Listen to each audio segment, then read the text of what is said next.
And hello, welcome to the Toonami Squad podcast sessions, episode 19 live. How's it going, everybody?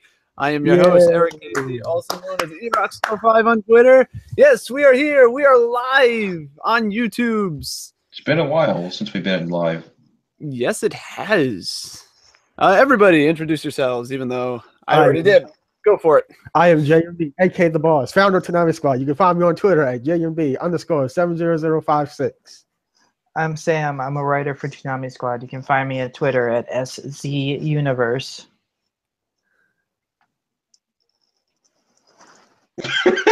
I blame Silver.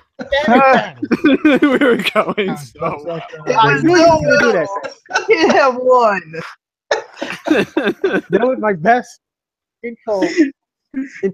That was the best half intro we've ever done. Phantom had to ruin it, you bastard. I swear to God, folks, we never, literally, this is not staged at all. We literally do this every fucking time for some reason. And someone always screws it up. Anyway, go. One of you guys fucking do your thing. All right. I'm Phantom. I'm one of the staff members of Toonami Squad. Yeah. I'm Barbatos9 on Twitter. You know me as Brian Morian on YouTube. Upload gameplay vids and Toonami promos. Ba-boom. So fucking salty about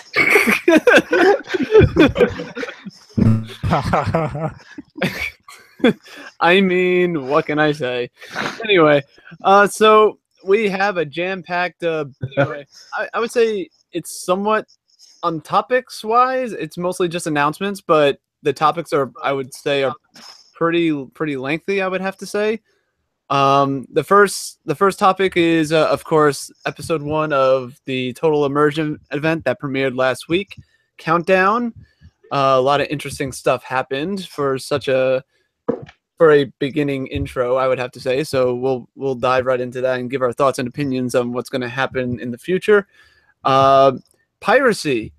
I've noticed that piracy has become an interesting topic on YouTube's regarding, in the anime industry per se.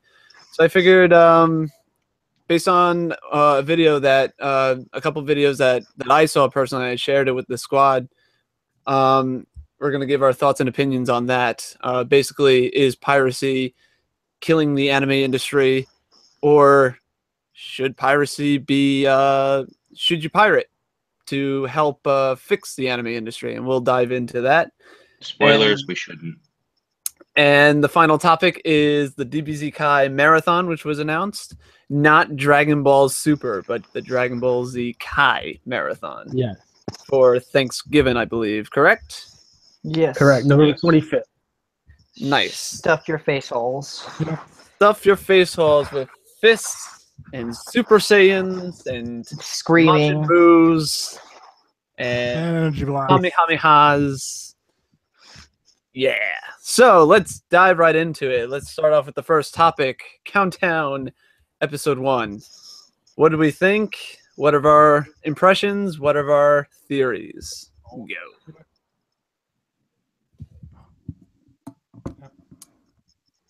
Well, and that ends that topic. It was good. Yeah. So let's dive right into it. Yay, we have an echo. Echo. Start off with the first. Wow. Echo. Whoever has the thing on, mute it, please. Impressions? It ain't what me. are our theories? Definitely not me either. Okay, someone must be playing back the video then. What the hell was that? Wait, we're getting it. Hold on. If anybody has it playing in the background, just stop it. Not me. I I'm not have sure what it. the I hell don't that even was. have YouTube open, so what the hell? Fascinating. God damn it, my bad. As I was on the stream, I paused it and apparently it unpaused. Okay. Gotcha. Okay. Just leave it. Just leave it muted. I apologize. Okay. guys. Just have it play in the background and just leave it muted. But anyway, back to countdown. Back to the topic. What did you guys think? What are your impressions and what are your theories? I thought it was good. Solid first episode. Yeah. I would second that opinion. Yeah, I mean, Tom damn. 5.5 confirmed as future Tom. Yeah, Yeah. future time. And the Speaking of- Clydes have gone rogue. Confirmed. Yeah, speaking of spoilers, it seems like Tom 5 is the protagonist and the antagonist in this this total immersion event. A very rough and beaten up Tom 5. Yes. Like, what the fuck happened? I don't know. But I'm it's sure it'll probably be interesting. explored in The episode future 3, was I'm a sure. bitch Tom. I would even make the argument of possibly seeing what happens this episode. Yeah. That's what I'm going to think. But a lot of people are saying it already. I have a feeling that the Tom 5 design is going to get retired, and we're going to get a Tom 6. I don't think so. Not this one, but maybe the next one, because Jason said that one's supposed to be the biggest one they done, right?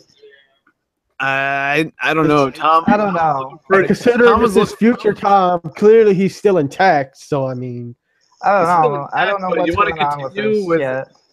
You want to continue with him looking that beaten up? I mean, I don't know. present Tom might not get that beaten up. How do we know like this is It's like like even the another- same Tom? Like it Yeah, no, sounds that is a it kinda valid looks point, like though, they're too. like from alternate dimensions or something. That's also a possibility. Tom's been hanging out with Rick and Morty lately. Seeing as Tom is some different version of the Vindications, it must be another dimension. I don't know. Like it just kind of happened, and it's like, oh, okay, so you still have the Vindication, but It looks it's different. not the Vindication. It's I'm kind of calling it. I'm kind of calling it the Stranger Things of total immersion events. That's what I see on Twitter. But that's pretty much what it is. Like, he ends up in like an That's all it upside down is. version of the Vindication. There's an upside down Tom trying to kill himself for some reason. Don't forget the Clydes are now armed and dangerous. Wormy becomes freaking Dart 2.0. I didn't even see George. I didn't even see Georgia in the other version. Yeah, that's another interesting thing. What about the worm? You know, Very what suspicious. I mean, Is, clearly he was just chilling. it could be just chilling, or he's like, you know, he's grown into like a super aggressive hybrid worm thing that he's going around the Vindication now. Maybe I don't know. Maybe that's how Tom gets all fucked up. I don't know. I don't know. But the interesting thing that I find the most interesting thing that I find about it is that Tom goes out of, well, future Tom or upside down Tom goes out of his way to isolate or freeze up or, you know, basically mess up Sarah for some reason. I'm assuming it's because Sarah's the only way that could stop him, maybe.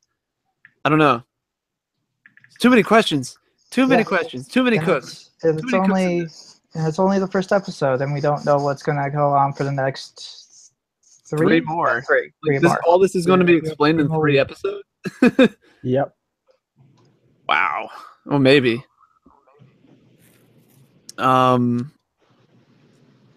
Yeah. Well, what do you guys think though? You think Tom 5 is going to get a new design, or just Tom in general? Do you think? Too soon to say. Yeah, I Yeah, agree. I mean, I have no clue. Do you It's have anything going? possible, But Anything maybe theories rolling they around? just like Tom 5 a lot, and they just don't care about redesigning him. and I mean, They pretty much saying have the admitted that. next tie, if Jason says the next tie is going to be the biggest one, I don't see him a new version of Tom now, and then to do another one. Then it seems like if that's going to be the biggest one, then we would get a new Tom during that event and not this one. That's just my Possible. thoughts on it. Yeah, possible. maybe. I mean, to me, it would make more sense if we're going to get a new Tom instead of doing it on this event. But then again, who knows? For if Tom does get a new design, what do you guys think they should go with, like, the design choice? Like, my personal favorite is like, As long as there's no face, I'm okay. well, yeah, but I would say something closer to either the Tom 2 or Tom 3 era. I don't know. I mean, I would kind of say like Tom 5 is kind of like a mixture of already those two. Yeah, no, that is true. It's just I like the bodybuilder robot. What? I like the Oh, I like what the if Tom gets a chainsaw for a hand? I don't know. I like there was something that I really liked about teenager Tom and adult Tom for some reason. I don't know. I'm biased. You know, Tom needs a cyborg upgrade. Yeah, or or maybe freaking arm cannon. Or maybe he gets turned into one of the designs from yeah, from that music video that they did. Yeah, that. Shooter Swim that I called it. A giant fucking robot. Yeah. Turns into How does one giant robot push buttons? Optimus Prime 2.0.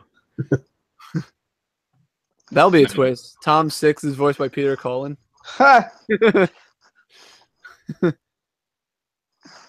Optimus Prime, it is Prime. Yeah, I have nothing really to add other than like it's still the first episode. We don't know what's going to go on. We don't know the story, and we don't know what's going to happen. I mean, if we did like these recaps back in 2015 with Intruder 2, we probably would have said the same thing. Yeah. That's true for all total immersion events. It's like we don't know what's going on. It's like it's only the first episode. But I felt like the other, well, Intruder 3 no, but Intruder 2 I felt like we kind of had a good idea of where it was going, especially because even I think I even mentioned that like at one point like one of the pre episodes that we did leading up to it, like it'd be cool if they get like Tom 1 to come back or something like that. Like those ideas were thrown around a lot. So it was a nice surprise, but it was kind of predictable and expected in some regard. I have to give credit where credit's due for this one though, because it drops you right into the action and you're like, what the fuck just happened? Yeah. Exactly. What the hell? And what do you guys think about the banter between Tom and Sarah at the beginning? I could have swore that was a Mr. Meeseek strong. After all these years, and Tom, after all these years of flying around space, and that's the best Tom can get with drawing. I don't know. I better drawn to Tom. I mean, I respect the attempt. His drawings are better than mine. I'll give Tom that.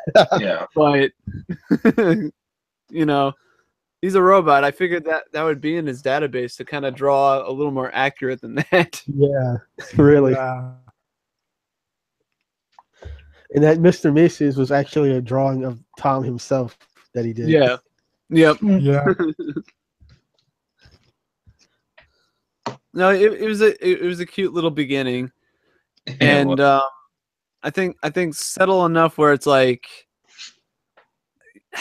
I don't know, like I guess to imply that as close as Sarah and Tom are, I mean it's really simple because it was just like a simple drawing and all, but it was kind of weird that Tom got like really offended by it, that Sarah's like just based on programming trying to encourage him instead of trying to encourage him herself.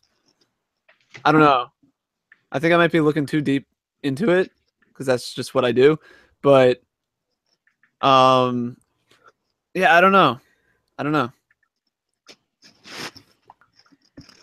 That Sarah had told Tom, I don't remember those who just watched Pre-Flight.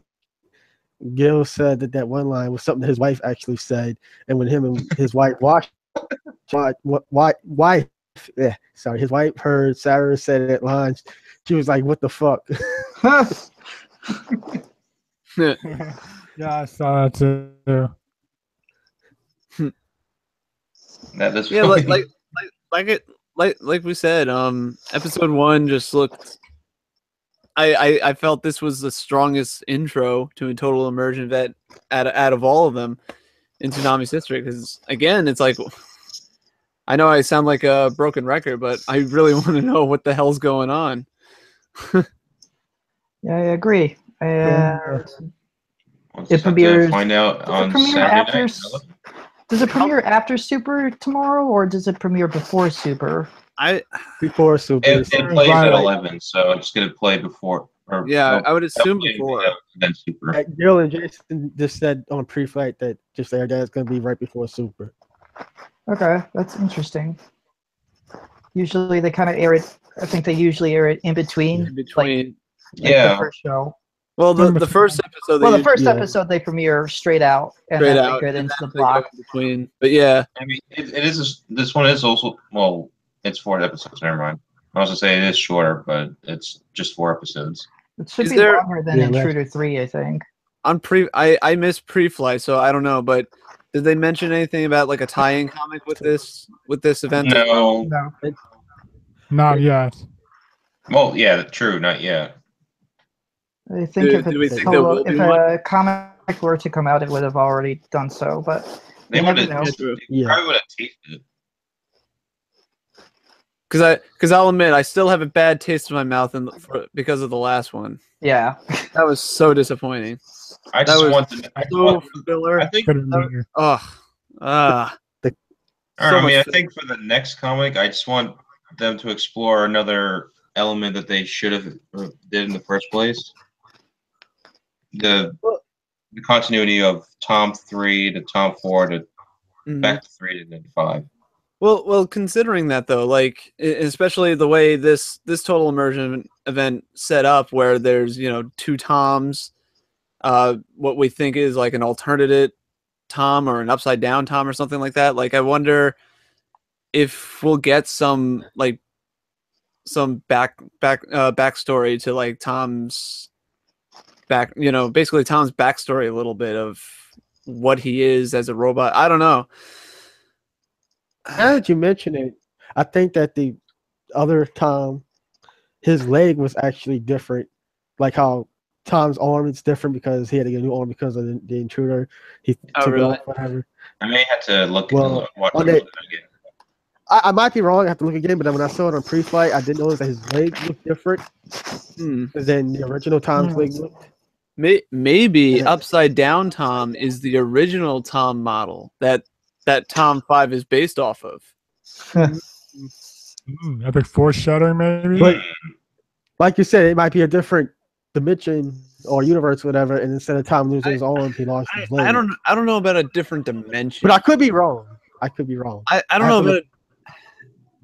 I think it'd be weird with a different dimension Tom just moving over and fucking shit up. I don't know. I think it's more so an alternate future Tom or something. Maybe. Yeah, I have a feeling it's more of a future Tom. And if it's a future Tom, that's what I thought. If it's a future Tom, then I wonder if they'll play off with like something happens between Tom and Sarah, causing Tom to look like the way he did at the beginning of episode 1, and maybe Sarah's the cause of it. And I'm not saying like maybe she got corrupted. Her systems got corrupted. She turned evil or something. Because when the future Tom got there, he said it was nice to see Sarah like this. Yeah. Again, or whatever. That's true. That's very possible. That's where I think it's going to go from what I saw in episode 1. I think Sarah's going to be the bad guy in some regard. Yeah. Maybe like Piracy 2.0 or something. If we want She to obviously full immersion. She obviously downloaded some malware and got evil. Tom was watching the too much trailer. porn. If you watch, if you how would he notice even in the do it? If you notice in the trailer, even though it's kind of different in the event now, but in the trailer it did look like Sarah did kind of get possessed. So maybe that was like a teaser in the trailer. I don't know. Maybe.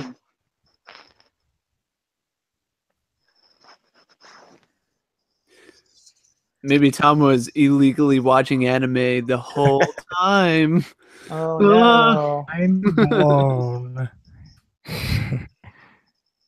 Tom streams all the shows from Kiss Anime this whole time. What?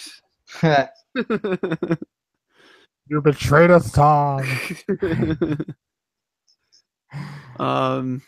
Yeah, no, it's really interesting, and I have to give credit where credit's due. It's a good beginning, I have to say. I can't wait for episode 2. Yeah, I'm interested in where things go. I'll keep watching as well. Of course. I just, yeah. So, are we moving on to our next topic? I think so. I think that Jamie wraps need- up that topic. Wait, hold on. Pause for a minute.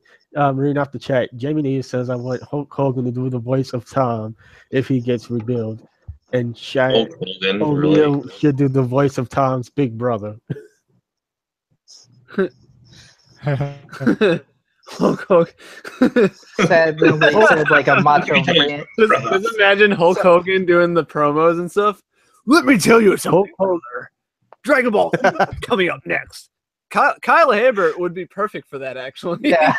Actually, yeah. Hulk Hogan, the voice of Tom, and Shaq O'Neal, Tom's big brother. All Kyle has to do is do an impression of Hulk Hogan, and there you go. Perfect. Somebody should really just say they should just hire a Macho Man, Randy Savage impersonator, and just Oh yeah, like, oh yeah, brother. Up next is your favorite show, Dragon Ball Z. Yeah. He said he wants Tom to get rebuilt into a bodybuilding robot.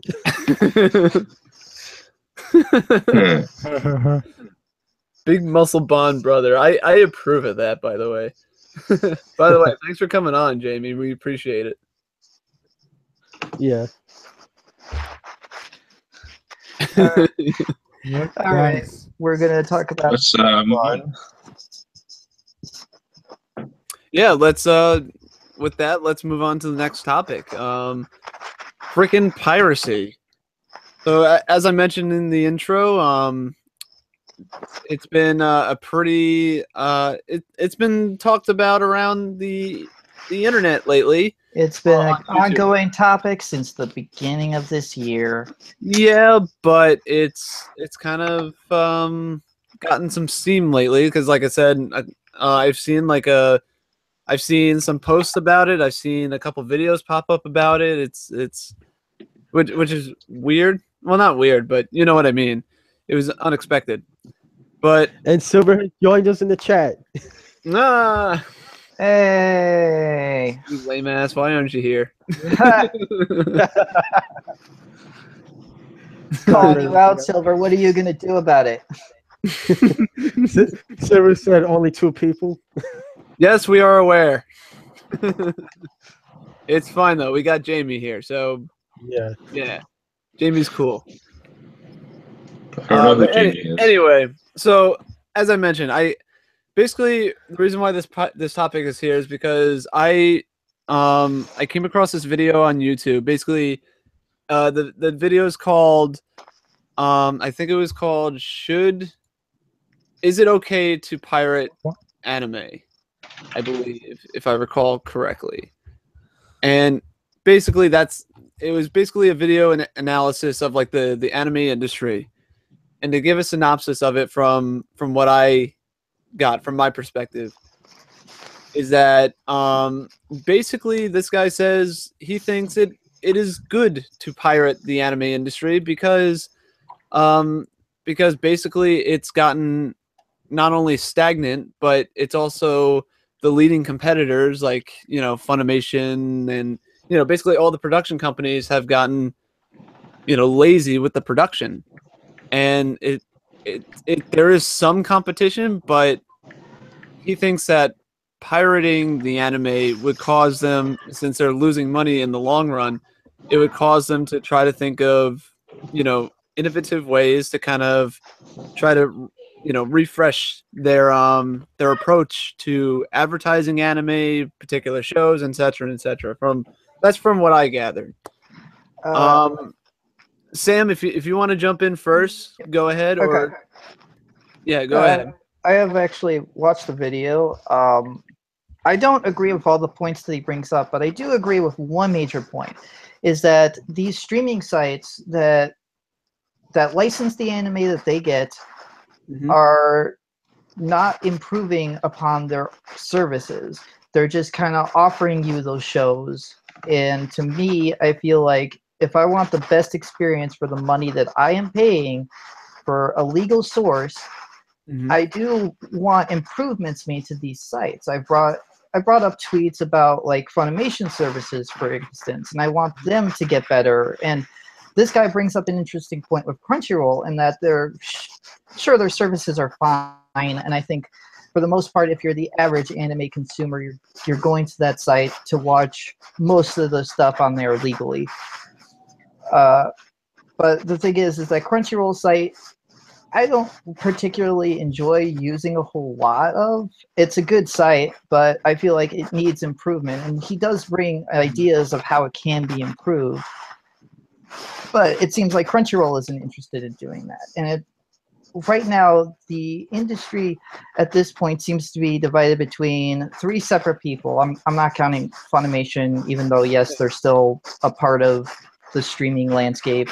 But it's mainly between three people: Crunchyroll, Netflix, and Amazon. Those three in particular are the ones who hold licenses to shows that are exclusive to their platform. Now, in a vacuum, let's just say Crunchyroll is the only source out there for all the legal options available. Even though, yes, you're paying like $60 a year, I think, for their services, I don't think they are offering what they're offering, right? Because they're offering you all the free anime you want, 1080p, HD, all that with good subtitles, maybe a couple dubs here and there. But they're not really doing anything to improve upon their services. Like, this guy brought up, like, there's not even a buffering video feature on their website. Like, I've been on there and I'm like, I'm so frustrated, because even Funimation, for all of the stupid screw-ups their site has,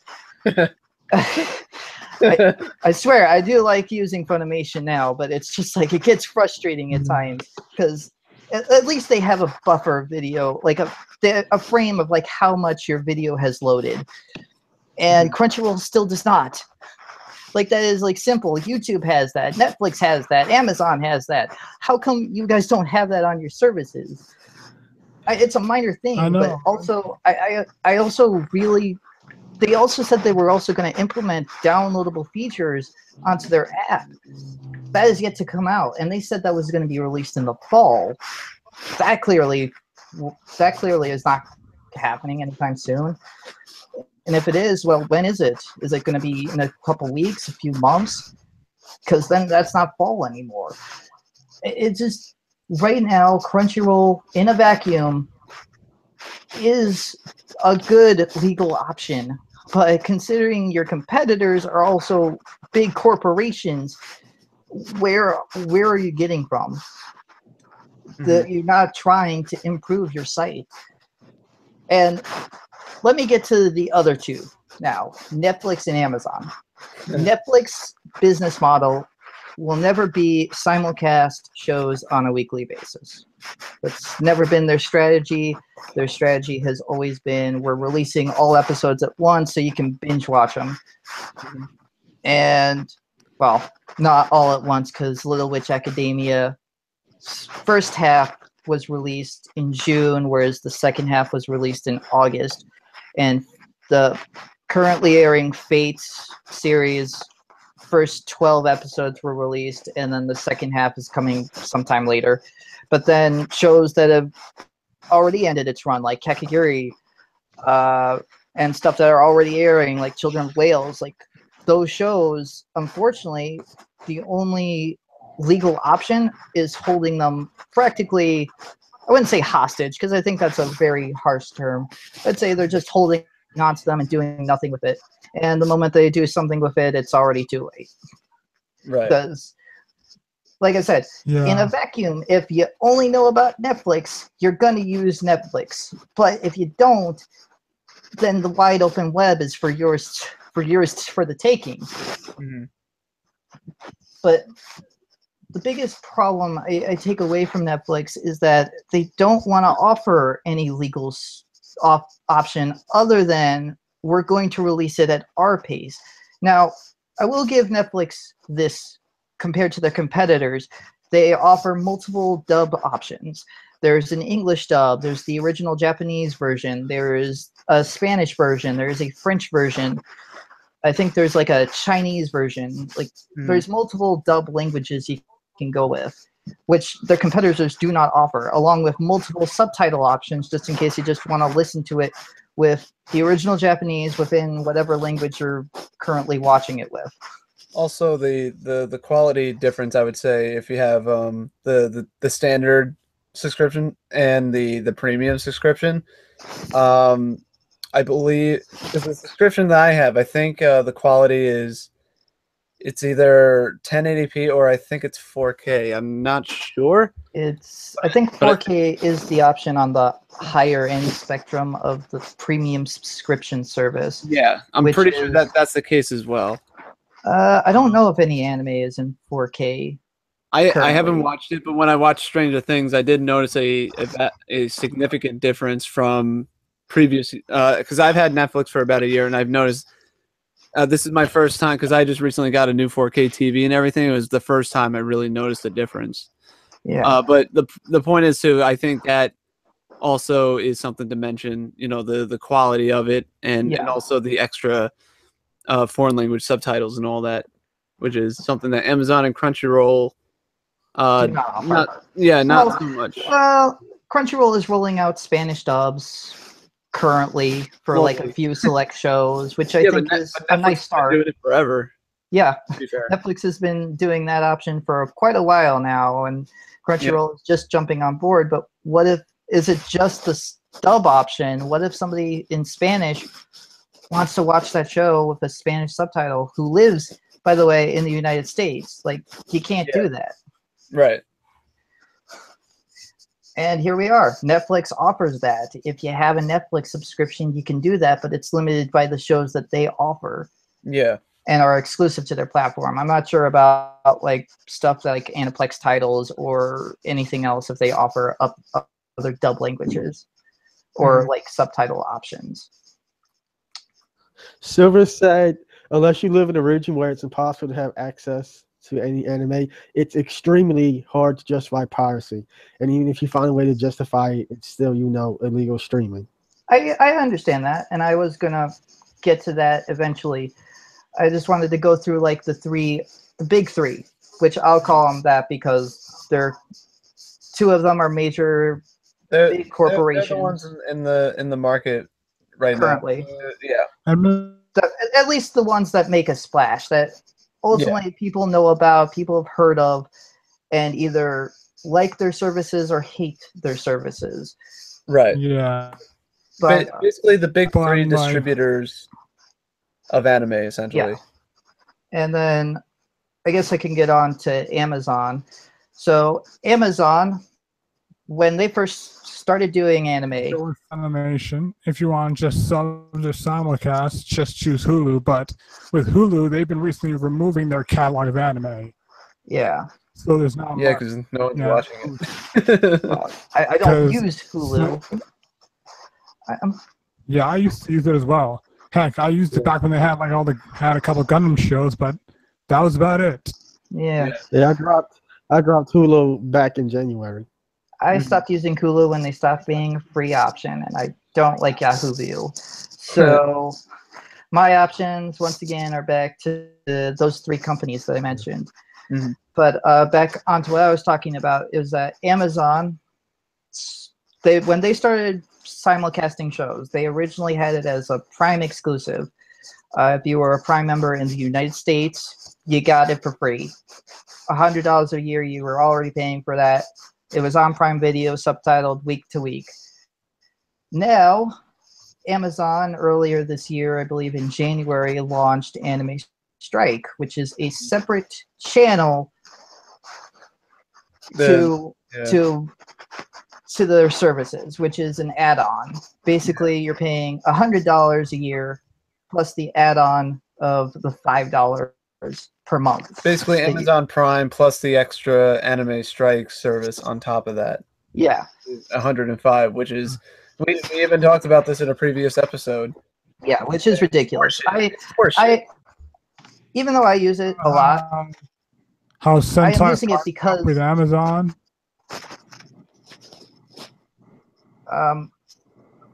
The reason I use Amazon services are for shopping, but I also use Amazon Prime Video for a lot of things. And when I do Anime Strike, I basically subscribe to it with the knowledge that I'm paying just for the exclusives. That is it. It's not like Crunchyroll where there's this vast catalog of older and newer stuff. Amazon has some older shows, and there are some, there are some exclusives to their platform that are older. Like I think Darker Than Black's English dub is currently exclusive to them, along with Garden of Sinners. But mainly the $5 that you are paying extra money for a year, and every month, I should say, is that you are paying in for those exclusive titles. I remember in sorry, but the thing is that Amazon's whole business model is just not good. Like I as much as I like using it, I really find it hard for me to justify to people like, yeah, you should totally subscribe to Amazon and then pay extra for this, because it's like, yeah, it's nice that you're simulcasting your shows, but you also have delays with your episode upload schedules, which, by the way, if you're trying to say to me like you upload your stuff on a weekly basis, then fucking have it simulcasts.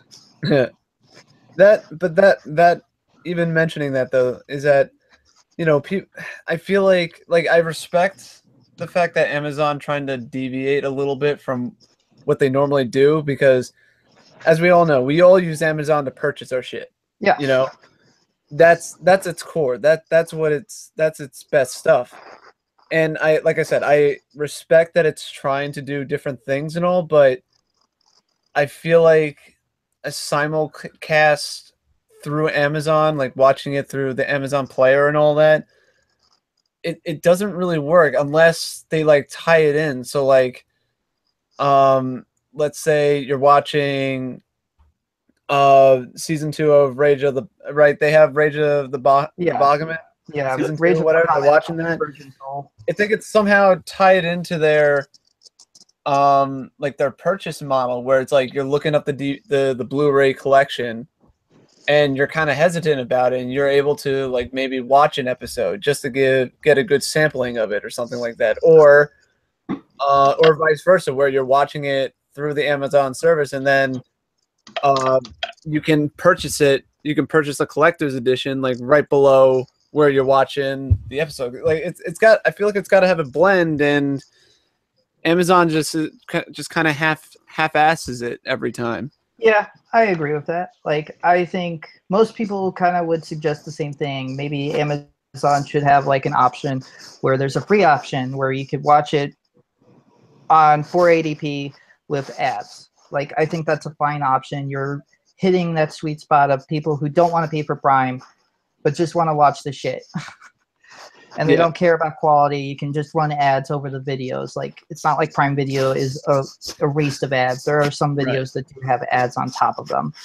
Right. But that's the thing. Like, I feel like these companies deviate away. Well, not deviate, but like they try to do different things, which again I respect, but it goes against sort of their strengths. And I feel like if you can't integrate like some of your strengths into that like practice, then you really shouldn't do it.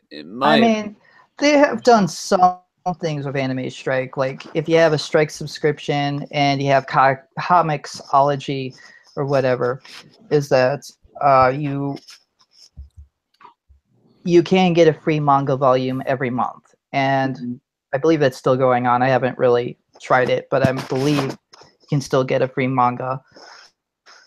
But that's the thing, is like, that's one part of their business. I think they also offered like the live action Ghost in the Shell on discount through Prime Video itself, but it's like, yeah, like, but is that the best that you can do with that? But yeah, but even saying that, like, it kind of makes me think like they don't really understand what they're working with here. So it's like they're trying to throw darts on they're basically trying to throw at the wall and see what sticks. You know? Yeah. Oh, let's try that. this. Oh, let's try this. When it's like you should have an idea already of.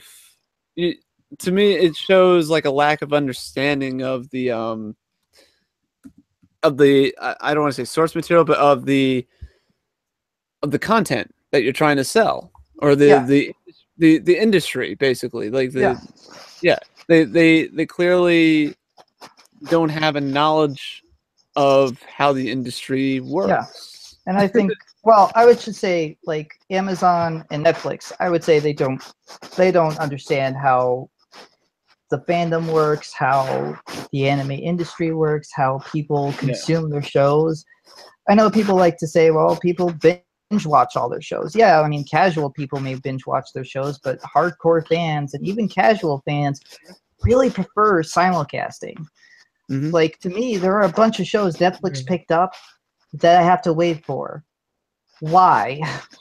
In the year 2017, where simulcasting is on a week-to-week basis and simuldubs are coming out on a week-to-week basis, why am I waiting months on end for you guys to release a title when your competitors offer simulcast options? Like, even Amazon offers simulcast options. Well, but that's the thing, though, too. Like I said, it felt like Amazon's case feels like they're kind of just like jumping in head first without even. Oh yeah, and I agree with that. Without even knowing like how deep the water is. You know what I mean? At least I can understand, like with Netflix, their business model has always been, we're making sure that these shows go out all at once, so you can binge watch them all at once. Right. But my thing is that I kind of want to watch these shows legally, and by the time that it's done airing, there's no excitement over them. It happened with Little Witch Academia, and it happened with, God, what's the other show? A bunch of other shows Netflix has picked up. Like, they recently released a show called IDO. I didn't even hear about this show, but apparently it was like a spring title that they've been sitting on. Oh, really? Yeah. Huh. Yeah. But to get back to that piracy video. Yeah. He brings up the idea that exclusives hurt the industry. I'm sorry, but I can't agree with that statement at like all. Welcome to like television and like. Well, no, welcome to the entertainment industry. That's the entertainment industry as a whole. Yeah. You think that's special to the anime industry? No. Look at the video game industry. Exclusives is where it's at right now. Why do you think PlayStation's kicking Xbox's ass right now? It's because they have the better games. Everyone gets hyped for God of War, Days Gone. You know, it's the same business model essentially. Yeah, I mean, you're not going to see like.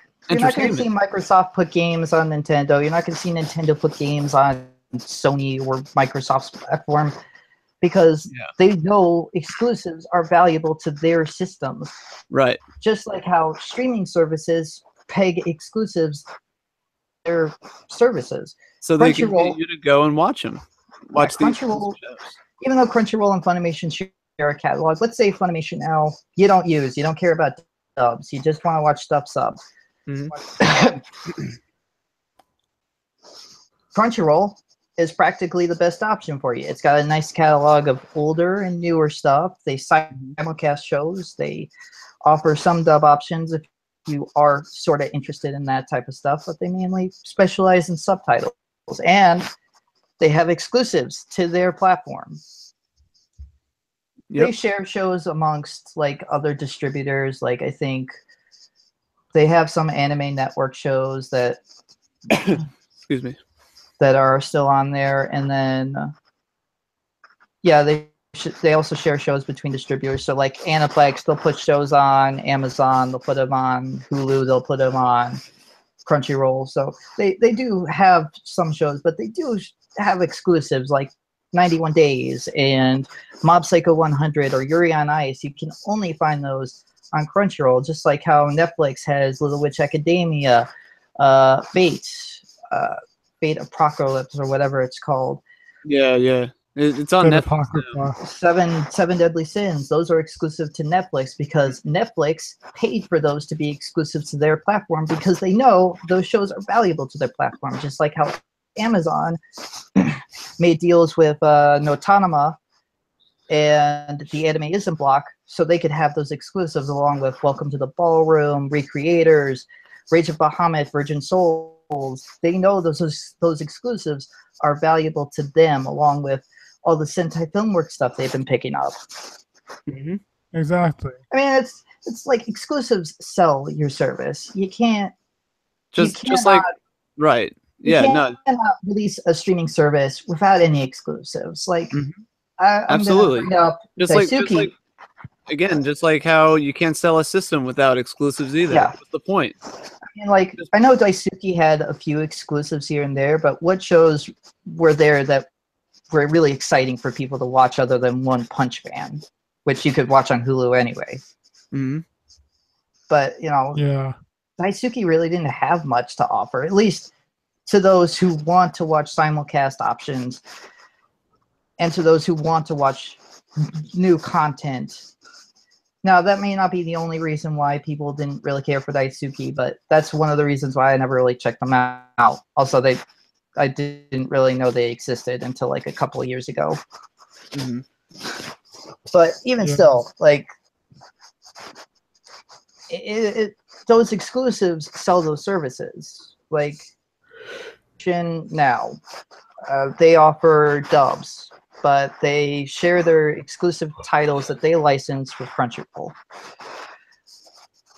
Doesn't Crunchyroll seem like the much more appealing option, just in case you don't really care about Funimation's catalog of shows? Mm-hmm. But that's where I stand. Like, exclusives, whether you like them or not, whether they be like good exclusives, bad exclusives, or they're on a service that you just don't care for, you can't deny that those sell the platform that they are on. Yeah, and I too echo that same opinion. I'm not a big advocate of exclusives, and I do kind of lean toward agreeing that in some regard the exclusives do hurt the industry, but they're a necessary evil for the industry to, I think, for competitors to thrive. Yeah. But the problem is, the guy does bring up, what's his name in the video, does bring up a valid point though too, is that some of the blame does fall on the companies though for the examples that Sam, you've mentioned and I have mentioned, where it's like, the service isn't up to par, and there's always room for improvement, but the problem is that it seems like these companies just never do it. Yeah. Well, I mean, with Crunchyroll, it's like you guys are small. I mean, I would say you're a big anime streaming company, but you're not like to the big corporations with their like suit and ties and not be yet. like with them rubbing their hands together, like, okay, we're gonna make Not some yet. Not today. yet. Give him 5 years. But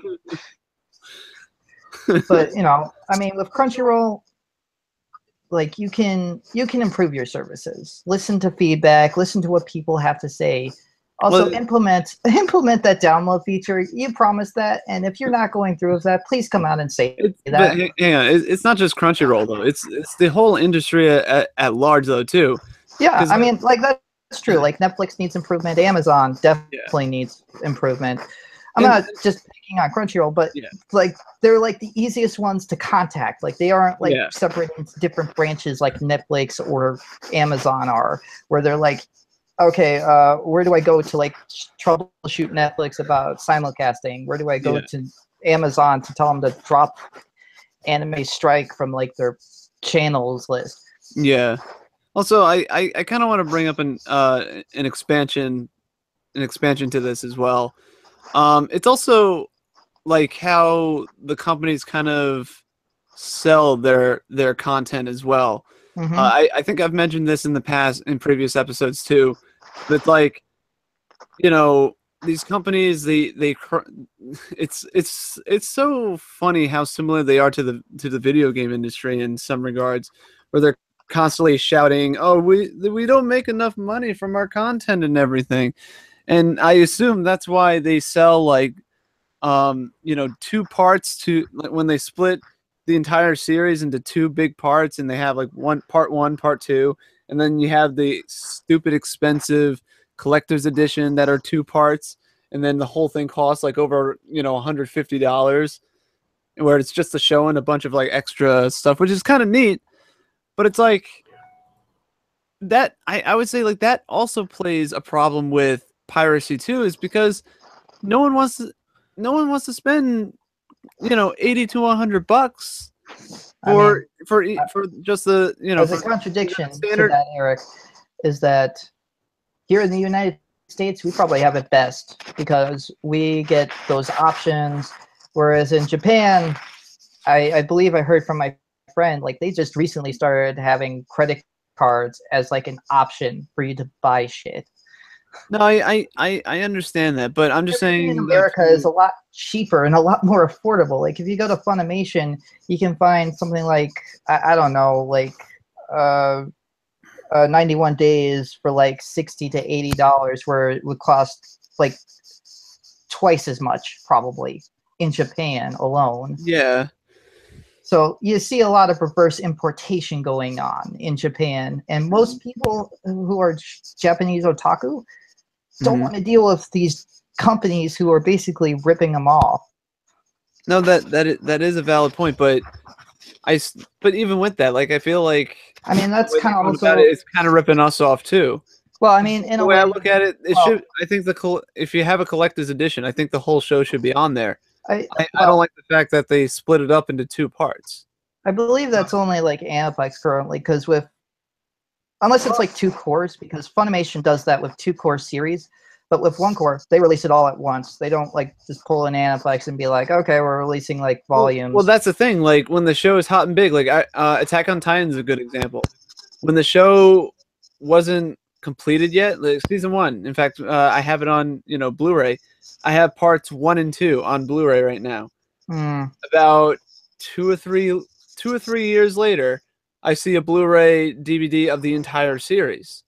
Yeah. So they're selling it in 3 different ways. It's like I'd rather just buy it all at once. I hate waiting for the 2 parts. You know what I mean? I understand that. But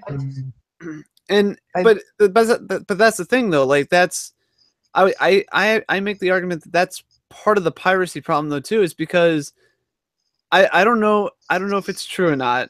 I don't think it's true, but maybe it is. When these companies say that they're not making enough money off the industry, which I do understand. I'm sure there is some truth to it, but to the point where like you're selling the show basically in 3 different versions just to try to exploit like the collectors, like myself, that are like, the collectomaniacs are like, well, I gotta have the whole series now. Like I have it already, but that box art looks better, which I don't mind the box art, but like when I want Attack on Titan season 1, I want Attack on Titan season 1. I don't want Attack on Titan season 1 part 1. You know what I mean? Yeah. I understand that. And with that, it inflates how much money me, the consumer, or us, the consumers, spend, and it just gets to a breaking point. It's saturating your market. It's doubling and tripling down, and I feel like that does play a role in people doing piracy too, because, like I said, like it builds up over time. I'm sure there's some of the people that pirate, they want those shows in their collections, but they just don't want to spend the money because of how stupid expensive it is. Because of they don't know which collection to buy, or they don't want to spend the $200 for the stupid collector's edition. Well, my thing is like also shows go out of print, and there's no saying when it will ever go back in print. So yes, also, that is. Like let's look at a good example, because there's been a Aniplex purge. Yeah, Aniplex has been like taking shows from different distributors in North America, and basically, if you didn't buy any of their Blu-rays beforehand, guess what? They're out of print. They're not streaming anywhere legally because Aniplex doesn't want to do anything with them unless it was Full Metal Alchemist Brotherhood. Yeah. Or Darker Than Black, because season 1's currently airing on Amazon services. Basically, the whole thing, basically a similar situation with Bandai.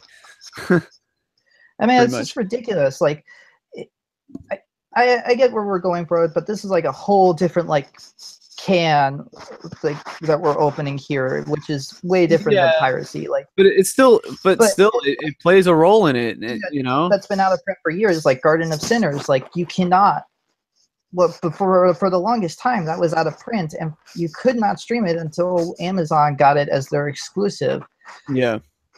But And speaking that of Aniplex, did you guys see there was also back when they licensed Fate Stay Unlimited Blade Works, the import version of the Blu-ray and of the first two Blu-ray sets were like $500 a pop. Yeah, doesn't surprise me. it's ridiculous. Those importation boxes are expensive. I guess they do that to not encourage people to do reverse importation, but you know, people will find ways around it. Trust me. Yeah, and that's another thing too. These companies making these decisions to kind of try to get you to try to make the consumer do it their way, and it's just like you're not going to win that fight. No. I mean, I think Never the gonna win games that industry tried that, and guess what? They lost because nobody wants to abide by those stupid rules. Yep. Exactly. So, like I said, like with basically from my perspective, I fall in the middle. There's some aspects I do agree with, and there's some aspects that I don't agree with. I'll put it like this: I don't agree with the piracy approach. I don't think that is the solution to the problem, because in the end you are hurting the industry that you want to support. And I believe if an industry is good to you personally, you would want to support it. That's how I feel. If it's something that I truly enjoy and like, I want to support it. And piracy, and sure, some people will say that it doesn't help. It doesn't help. It does help. It hurts more than it helps. I'll put it like that. It hurts more than it helps. Yeah. And like I said, I would want to support it. However, with that said, though, I have to say, though, the companies kind of blame the consumers that the piracy is happening. That, in my opinion, well, in some regard, they are right. But I say most of the blame falls on the companies that are making these decisions, because their stupid business decisions is what led to the piracy in to begin with. Because, like I said, people don't want to go through those hoops. They want. That's the thing.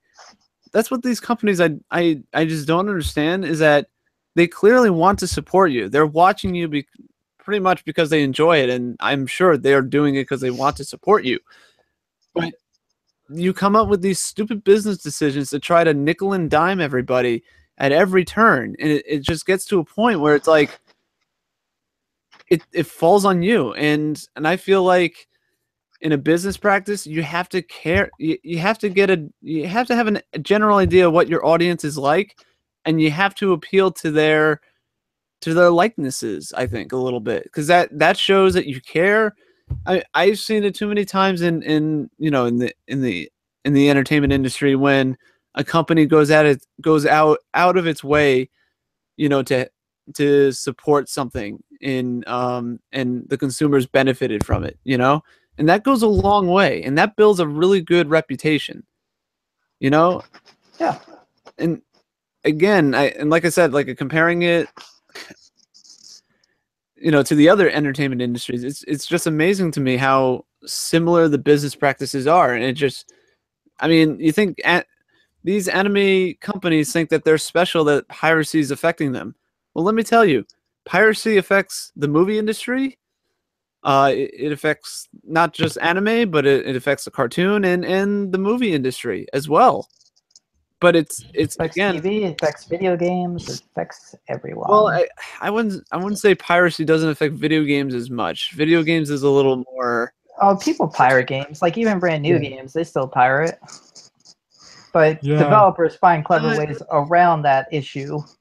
Yeah, it's a little bit different though with video games. I'd say that's why I hesitate. But still, it's there. And the point is that your stupid business decisions Like, I can respect you trying to doing something a little bit different, but when it's clear that you're barely trying anything and just going with the flow, and like we said, like not trying to compete, because that's the most important thing. We want companies to compete, and especially in the industries that we love, because if they compete, the consumers benefit from it, and in return, the companies would benefit from it.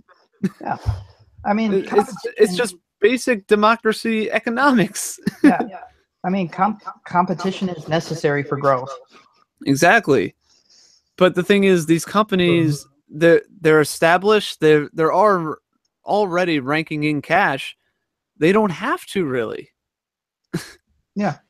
Like, I go back to an example. The company that I work at the local movie theater I have. I'm not going to say who, but basically, you know, our company owns the Paramount. We own like some big name companies, and yet like they nickel and dime us, the employees. Like, I work 5.5 hours. I don't get breaks. Basically a raise at my workplace is like 50 cents. That's it. Every year I get a 50-cent raise for how long I'm there. Congrats. Yeah. And it's like, you have like some of these big licenses backing you, and it's like you can't, like, I have so many stories I could tell you about, like how they nickel and dime. Like, we needed new brooms. We still need new brooms to sweep up the floors and stuff. And yet they buy us like these witch brooms that you can get at Halloween. You know, like the cheapo witch brooms. You know what I mean, for decoration. Yeah. We're using those to sweep up popcorn and crap off the floor. But I'm not saying it to complain about my job. I'm saying that, like, that kind of stuff, people see that. Consumers or employees, they see that. And that, why would they support you when you do shit like that? You know what I mean? Yeah. Treat your customers with respect, and get to understand them. You know, don't look at them as your cash cow. Look at them as your asset. They're the ones that they want to support you. And when you come out and say, "Oh, they're piracy, you pirating our content is hurting us and stuff," and trying to guilt them into buying your shit, well, they're just going to continue doing it. Yeah. They're not going to feel guilty. I mean, that's just how I feel, because like I said, I see it from I pay attention to all three of the entertainment industries like a hawk, and it's just so funny how similar the issues are in some regards, and especially with piracy. Yeah. And while I don't I'm done. While I don't 100% agree with piracy, and this applies only to people who don't live in the United States and don't have options available to them in other countries. Yeah. That do offer legal streaming. I would kind of agree with the fact that if you live in those countries and those shows are not available to you and you want to watch them, find a way to watch them. I'm not going to give like examples. You know, it's called Google. You can do it on your own. But for people inside the United States, there are multiple options for legal streaming services. Mm-hmm. And if you just don't like them, here's a weird fact. You don't have to fucking support them. Be it Crunchyroll, Netflix, or Amazon. You know, just my thing is that don't support a company that you just don't like, or don't support bad business practices, because they will never learn from their mistakes of why that was a bad idea. How they learn is basically if they don't see your money in their bank accounts, then they will learn their lesson, because they want that. That's what they want. That's their end goal. Yeah. Just to make a compare, I know we keep harping on it, you know, on the podcast. I think I even mentioned this in the last episode, where it's like, you know, if Toonami, even like relating it to Toonami, if there's something you don't want to support, don't watch it. That's how they get their money. because at the end of the day, Toonami wants ratings. They want, because ratings and views equals money for them. Yeah, money And back into their pocket. Right. Yeah. Right. And so if there's a show that you don't like, don't watch it. Yeah. I mean, that works on like all. Ratings don't lie. Yep. Vote. You. I mean, that works with like all services, like be it television or streaming services, like the ones that I mentioned. Like Netflix always goes with like what's been viewed, what's been binge watched the most on our sites, and some anime have made that list, and that's pretty impressive. Yep. That people are willing to wait and are willing to sit down and binge watch it. And then we also have like Crunchyroll. There are shows that are very popular on their services, and then there are some that are just not. I mean, that's just a simple case of any streaming services. But my thing is like bringing that back up is that just if you can and you just want to watch the shows that you are mostly interested about, just and if you live in specifically if you live in the United States, there are plenty of legal options out there for you, be it through the services I mentioned or through stuff like Hulu or Yahoo U, it's the same thing. Or High Dive, they have a few shows here and there that are exclusive to their platform, or they have a few they have like a lot of dubs for their services if you like that type of thing, or Funimation. Those services are legal. They offer free options for those who want to just wait and just want to watch it in 480p or something like that. Good. I think that does a lot, and it kind of just reinforces a good understanding of what the consumer wants, because you're giving them multiple options. Whereas like Netflix and Amazon, they don't give out multiple options. There's only one option, and that's the definitive answer. But, go ahead, Sam. But it's like if you live in the United States, you have no excuse to pirate other than just to say that you pirate because you just don't like the business practices of this company. And I think, while I agree with your method that you shouldn't support bad business, I don't agree with the fact that you should pirate. These shows are made with a lot of effort and time, and I get it. Like even legal anime streaming services like Crunchyroll, all the money goes back to the production committees, not the animators. But and that's a huge thing to ignore, because that is a big problem. But that's once again going into something completely different. I think. To me, like if a legal option is available or it's being licensed by somebody, can't you all just wait? Like, I don't care if you're like an anime reviewer on fucking YouTube or something. It's like, it's not that fucking important for you to just say, yeah, I'm gonna fucking pirate. It's not worth my time. Now, if you live in a country where it's not available at all, like, I can clearly say to you, sir, go nuts, because that show to you may not even see your land, period. I would say I'll put it like this. Basically, we the consumer, we have all the cards. We may not realize it, but when it comes to the entertainment industry as a whole, we at the end of the day we hold all the cards. Whether we hold all the cards to its success. And that is by us either watching what they produce, buying what they produce. It just goes hand in hand. Watching it, buying it, it just goes hands in hand.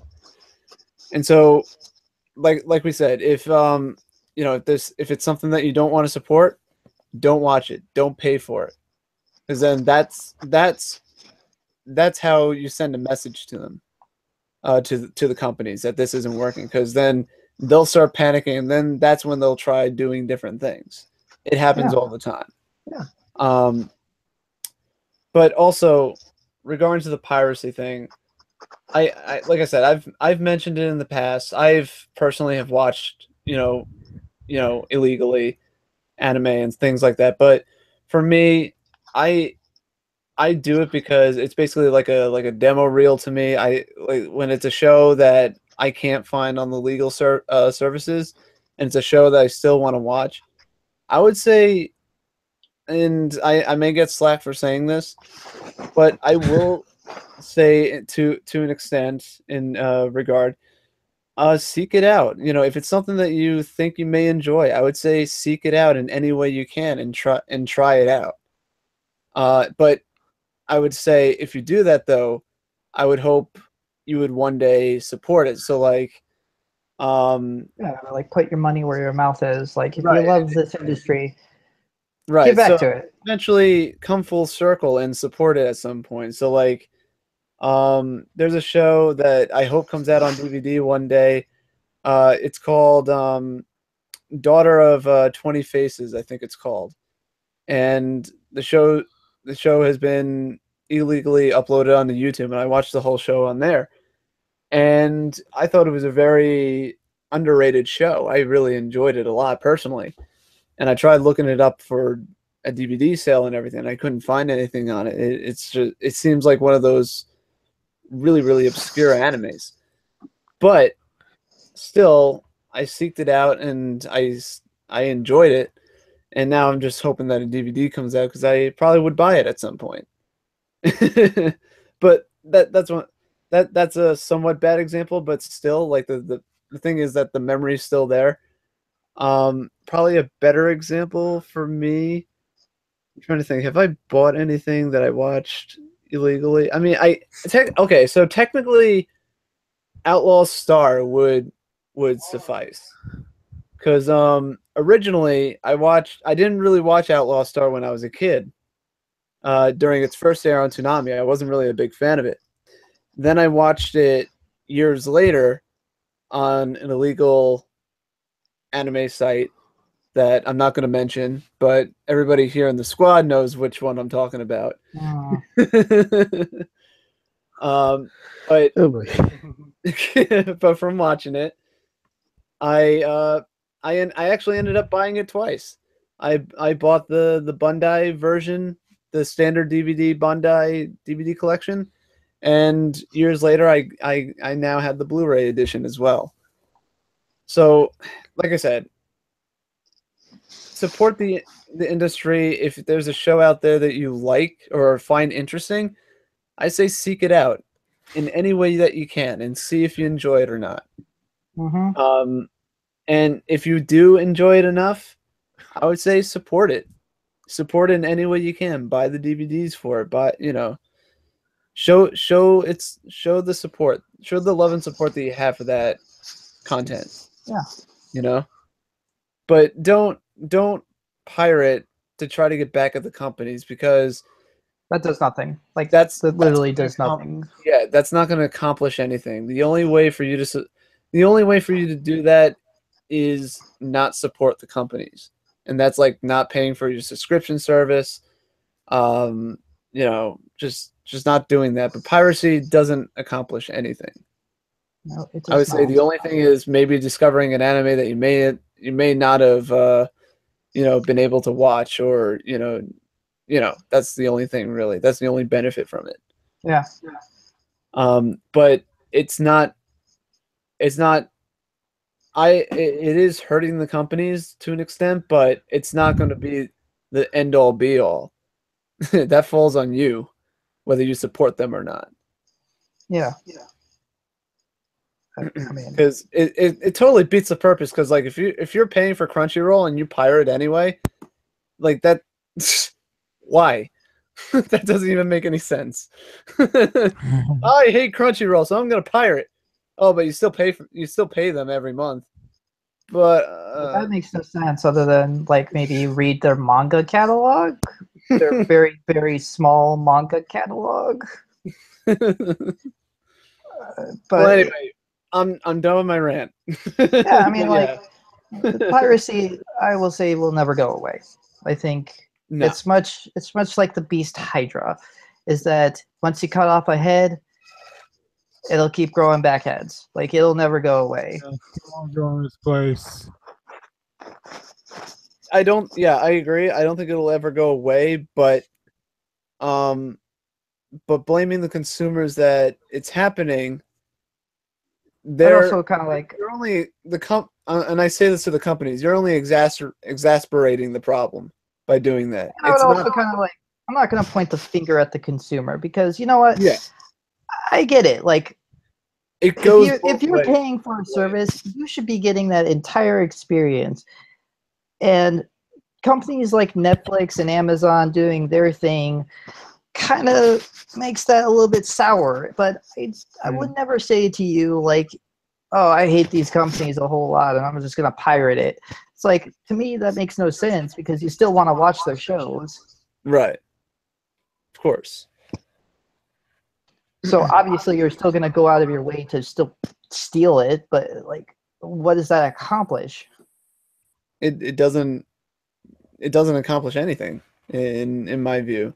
But, to the consumer, I always say, like, if there is a legal option, and please support it. But if you can't, then at least try to support the official release, or at least try buying, I don't know, merchandise from Japan or whatever. Like, you can do other things to support the industry besides legal streaming.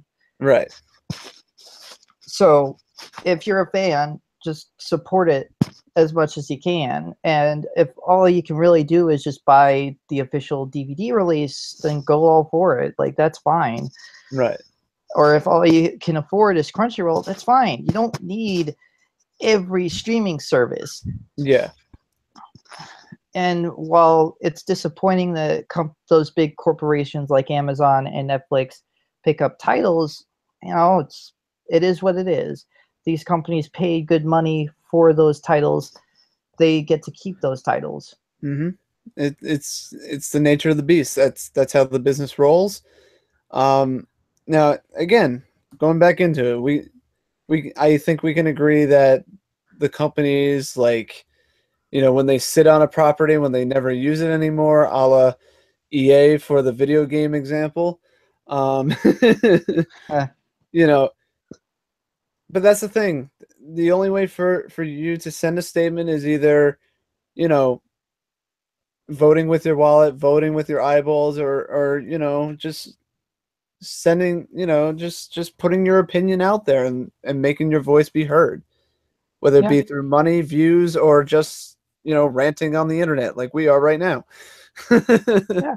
That's how you'll get a change in that's how something changes. But piracy, it's just going to continue going back and forth. The companies are going to complain about the consumers pirating. Consumers are going to complain that the companies are complaining about them. It's a snowball effect that will eventually just keep on rolling. Yeah. Something's got to give. In my opinion, I think the companies are the ones that have to give a little bit more in order to basically give incentive for the consumers to commit more to purchasing in the industry. Yeah. And like I said, that's not going to happen with piracy. It's not going to do anything. Nope. I think that's about all we have to say on that. Like, well, I do have something. Yeah, I think you and I have said our piece, Sam. Yeah. Does extensively. does Phantom Gundam or Boss want to add to this conversation or rant? Yes, I have something to say regarding piracy. Can you guys hear me? Yeah. Yep. Loud and clear. No. Okay. So regarding piracy, you have no excuse to pirate something when you can watch it legally for free. For instance, Dragon Ball Super. Every week, every Saturday night, I see people illegally streaming Dragon Ball Super on YouTube with sometimes 500,000 viewers. Yeah, no, it's true. Why are you doing that? Why are you doing that when you can watch it for free? Now, I know this goes back to simulcasting, but still, right after it ends, you can watch it for free on Verve and Crunchyroll. You can make a free account, don't have to pay nothing. There's a couple of ads, but still. There's no excuse to pirate something when you can watch it for free. I mean, it's ridiculous. Yeah, no, that's another thing too. Yeah. No, I agree. It's and especially seeing spoilers too. They even do the latest episodes, which is fucking annoying because the stupid thumbnails fucking spoil the fucking episode. Fucking stop it, Yeah, so assholes. that's what I'm talking about. The sub episodes. They're live streaming these sub episodes as they off of Funimation as they're simulcasting. They're streaming onto YouTube for people to watch, and they're getting like 500,000 viewers. Yeah. And people can watch it legally for free. It's a part of it on places like Verve and Crunchyroll right after it's simulcast. Well, the thing is though too that could be something that like maybe the company should look into. Like instead of, you know, they crack down on the people that try to stream it illegally. Why don't the companies stream it through their YouTube channel? Hint, hint. Companies, instead of Yeah, I mean, instead a lot of consumers, instead of the illegal streamers doing it, why don't you do it when it premieres? Well, I think with the simulcasting thing, that has seen that. For simulcast, that's like actually part of their subscription. So, but like I said, after it's simulcast, you can watch it for free on demand. Well, yeah, like after the simulcast, like why don't they just put it on YouTube or something? I don't know. I don't know. I mean, I think Funimation at one point did put full episodes on their YouTube channel. They do, but it's for like their older titles. Yeah. But still, it's an option for those who want to watch it. And I have reported several of those live streams to Funimation and Crunchyroll, but it's kind of hard to stop someone from live streaming. Exactly. Someone uploading an illegal show. I mean, or whatever. I'm surprised that other companies like Viacom is not doing anything about it. Well, maybe that could be like a like part of the like sampling or demo type of thing where they premiere the episode streaming for free for everybody to watch online on like YouTube or something. You know, they could put ads on it and take advantage of the YouTube ad, the monetization of that, because they can make money off of that. It's their property technically. And then after that, it ends up on their website with the subscription service. That could be something. Yeah. Yeah. Yeah. You know, and then the episode goes away on YouTube, and then for you to watch like any previous episodes or something, you sign up for the subscription service. That's an idea. And then that will probably cut down on people live streaming it because the legitimate companies are streaming it themselves. There's no reason for the people that are doing it illegally to do it illegally because it's being provided anyway by the companies that are actually. This is like another thing that. This is another thing that bugs me about the industry is just how thinking Japanese companies are. Like, that's again the whole like they would never industry, Sam. Not really. Like, if you think like old farts in Hollywood are bad, think about like the Japanese side of things. They are really, old school. Yeah, no, they're bad. No, definitely. Like, at least Hollywood at least has like this combating piracy issue because as soon as like the movie's out, like they always think about like months ahead of a release, about like the Blu-ray releases. Yeah, and then they also like license their stuff out for streaming. Yeah. I will give credit. Like Hollywood has stepped up a little bit. They've kind of gone from like the 70s to like maybe they're just entering the 90s logic now, but some of these Japanese companies are still stuck in like the 70s way of like Toei, for instance, would not let like a legal streaming option for Super because they were still hoping on like a TV show deal or something like that. So they were waiting for like a TV deal for Super for a kids network, and obviously that fell through because Adult Swim came in and like, we want that. Yeah. So it's so backwards because you would think companies want to maximize the amount of profit that they would get, but instead they just want to keep bashing at the consumer. And sooner or later, like, well, the consumer in Japan, who's an anime fan, has done many things to get around these companies, whether that be reverse importation or other things. But it's going to get to a point where these companies need to step up and learn to improve upon their business practices, because their old school way of thinking is just going to harm them in the long run. The technology and everything we have, like I said, I've been seeing this in the entire entertainment industry, not just the anime industry.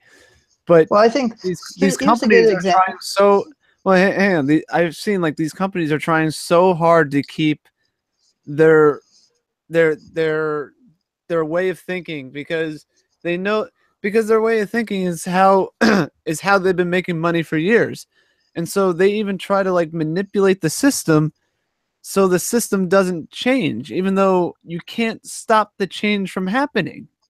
Yeah. That's one of the things. I'll give you an example. When a couple weeks ago I started working at Target. I remember when Target looked like an AC Moore back in the 90s. Or like another like Target looked like the spitting image, like a twin brother of Kmart back in the 90s. You know what I mean? But now they have really turned things around.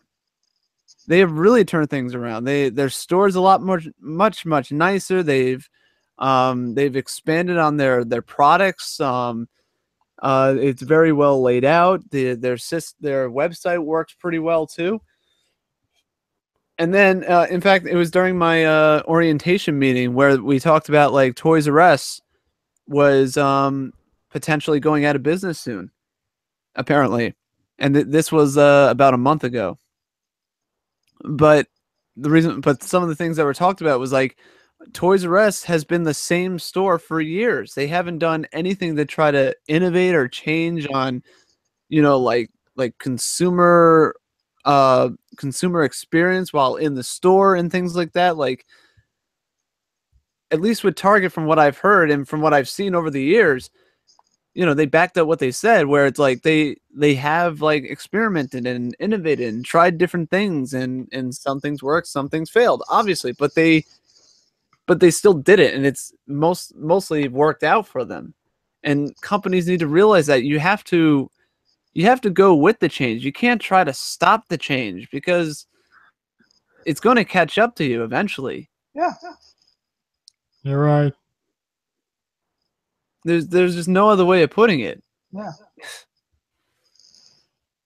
But that's the problem. The already established is just so neck deep and so powerful that they can basically hold the tide for what it seems like a very long time. But I think things are things are starting to shift a little bit, or they're starting to lose a bit control. I think services like Netflix and Amazon have really and even like Crunchyroll and things like that, streaming services have really thrown a wrench in the entertainment machine. Yeah. This technology has really threw a monkey wrench into the established entertainment industry. You know what I mean? Yeah. Not to get political. Like, streaming is the way to go now. Like, that is the desired platform people want to use. Mm-hmm. I mean, but companies have to adapt. You either adapt or you die. Yep. Exactly. I mean, at some point we're going to be watching movies from the movie theaters in our comfort of our own home while it's in the theaters. Yeah. I would argue we're kind of already at that point. But Yeah. Yeah, I mean, because Netflix is making their own original movies, Amazon has like they have movies that they make, but they kind of push it more for like theatrical release, and then eventually they'll release it to Prime members. And also movies. Disney's also doing a streaming service in 2019, and they're adding their movie lineups into that streaming service while it's in theaters. And that's pretty cool. That's actually a very good way to sell your service to people. Mm-hmm. And then, not to mention a new trilogy series that'll be on that service too, as was a TV series for Star Wars. Oh God, Anyway, And That like, was with, just uh, but and like with PlayStation, I know it's a few times that you can rent movies and they're still shown in the movie theaters. Like with Ghost in the Shell, it was still shown in Yeah. theater, and I seen on PlayStation they had it for rent. and also Rent it and in watch some it. I think it was regards, like out for like a few months at that point, so they were like, yeah, so we'll kind of release it. and don't forget though too, it seems like movies, the movie theater industry may adapt like a subscription service too. Maybe. In fact, one of the former CEOs, I believe, from Netflix started a new like sort of like subscription service thing where you pay Yeah, $10 a month and you go to any movie in your area or something like that for $10 a oh month. yeah, Movie Pass, Yeah, where it's like $9 a month. it's $9 a month. And I you know can go to any someone who movie has in that, your and area. he uses that a lot. Yeah, I don't think AMC is not real thrilled with that. none of the movie theaters are because that basically because they make a from ticket sales. Movie theaters make like a somewhat percentage. Basically, Like a very, very small percentage. Like yeah, the very majority of their percentage comes from like concession. selling concessions. Yeah, Yeah. the And- movie theater. And introducing this little movie pass thing, it's just going to cut into those ticket sales even more. So I yeah, don't know. they're not Like, happy about I'm that. not sure like how Movie Pass is structured, whether or not that card that uses it is part of that $9, and whatever that $9 is that it goes directly to the company, and then the company goes out to the movie theater, to the movie distributor or whatever. That's probably like movie so theaters- conflicting and confusing that I'm not sure how it Yeah. works. To my understanding from what I heard, it sounds like probably movie theaters probably would get like a small percentage of that as well. But again, it's still cutting into the ticket percentage too because no one's buying tickets. They're just using the movie pass. Yeah. And it's cheaper. You know, Yeah, it's it $10 is a cheaper. month compared to a And- $20 ticket, you know? Yeah. Yeah. Well, as long as it's like a 2D movie, but you know, if you don't care about IMAX or 3D, then it's pretty much a good deal. Yeah. Yeah. Certainly much better deal than paying $15 per person to just see one movie that One you movie. may or may not like.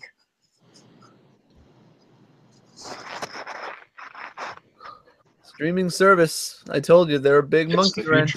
future. Yeah.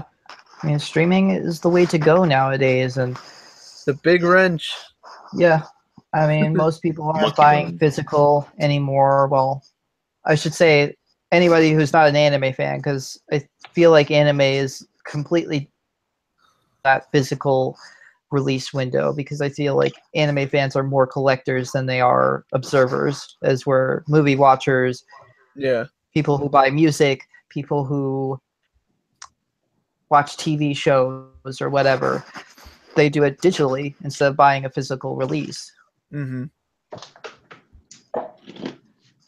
But yeah, Yeah. Any other thoughts regarding the topic? Anybody else? So was that piracy, or did we? Was that piracy related, or did we just end up doing another? we just topic? ended up going on a tangent. Whatever.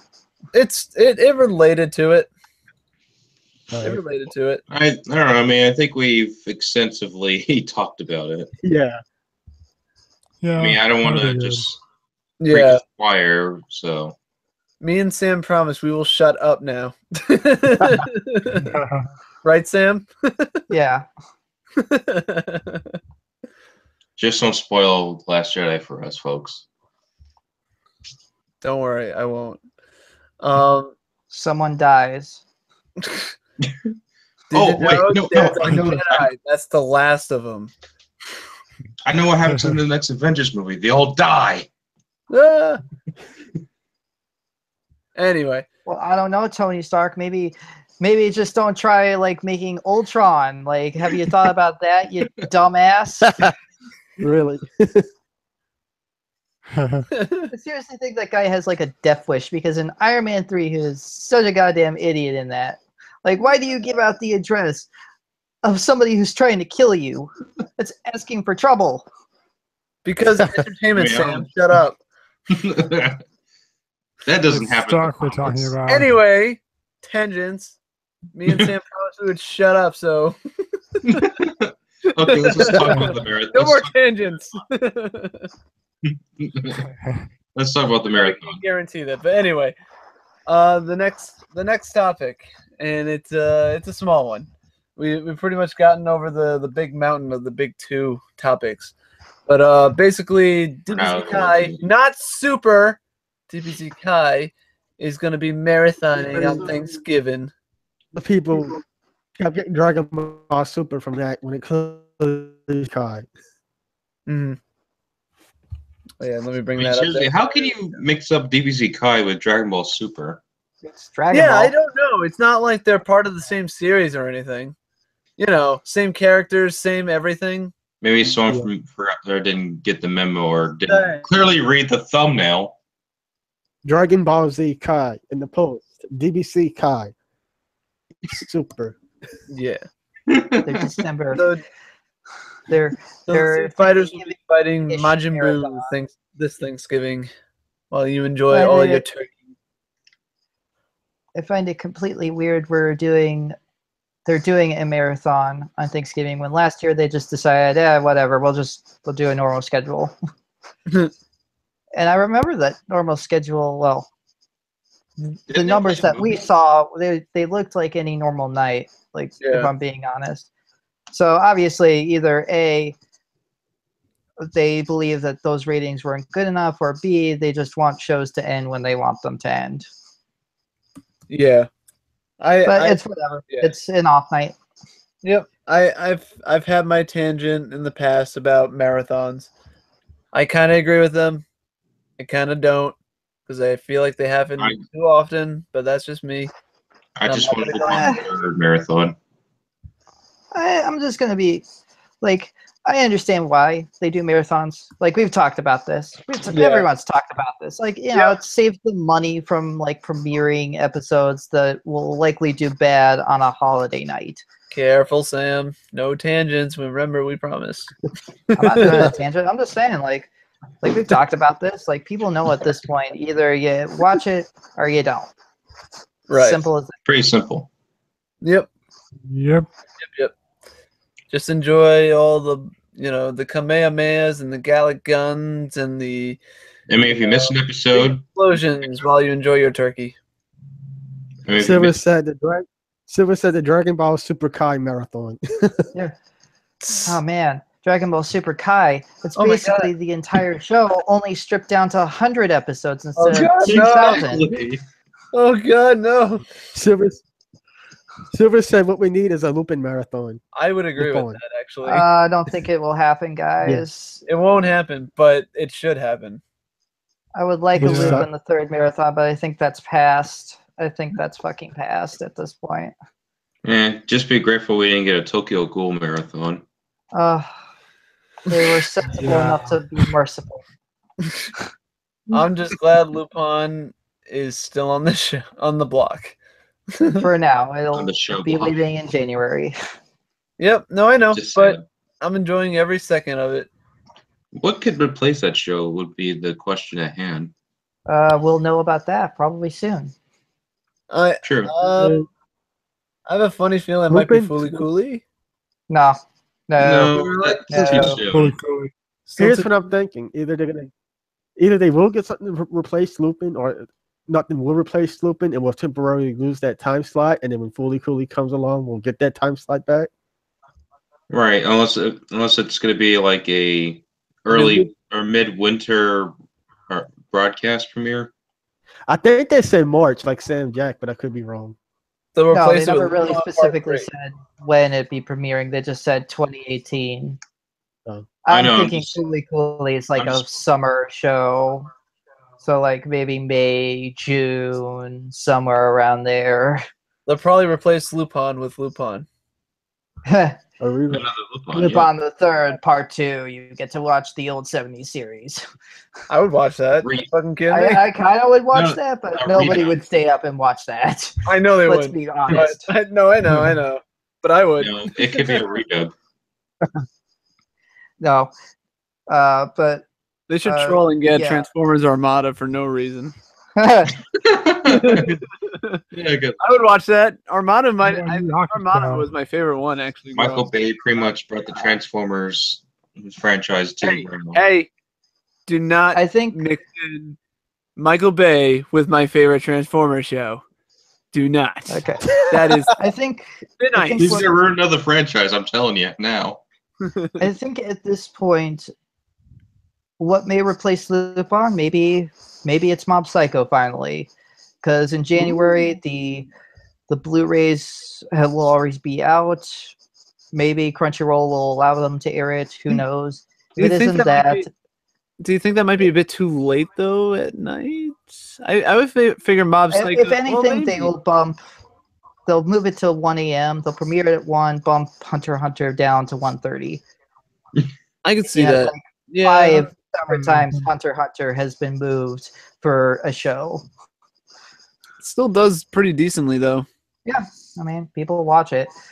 Yep. It's either Mob Psycho or B, they pull out, like, they get a show from one of their distributors, be it Funimation or Viz, Aniplex, Sentai, whoever. And Silver said Twist. Silver said Twist. They get Speed Racer in HD. Laugh out loud. I was going to That'd be suggest funny. I was going to suggest they get Power Rangers. Not Mighty Morphin Power Rangers, the original Japanese Super Sentai in all its subtitle. Yep. I actually would watch that, but I know nobody will.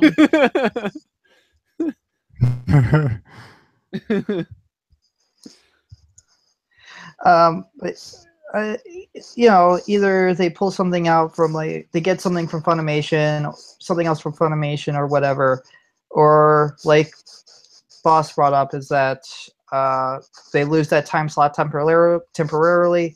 The block shifts down back to 11:30 in January, and then Kuli will get it back to 11. But you never know. Actually, I've been thinking. I just thought of this, and this might be the third straight episode that I mentioned this.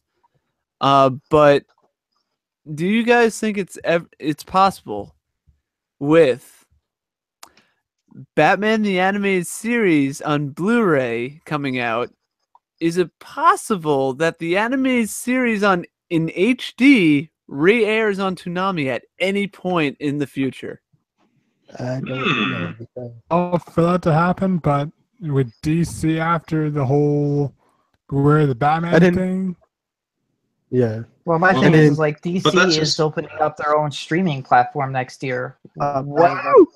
What is the point of putting their shows on television if they can just they're just doing write off nostalgia and just throw that shit onto their own streaming servers and then being as pricey as the fuck? I don't think it's gonna happen.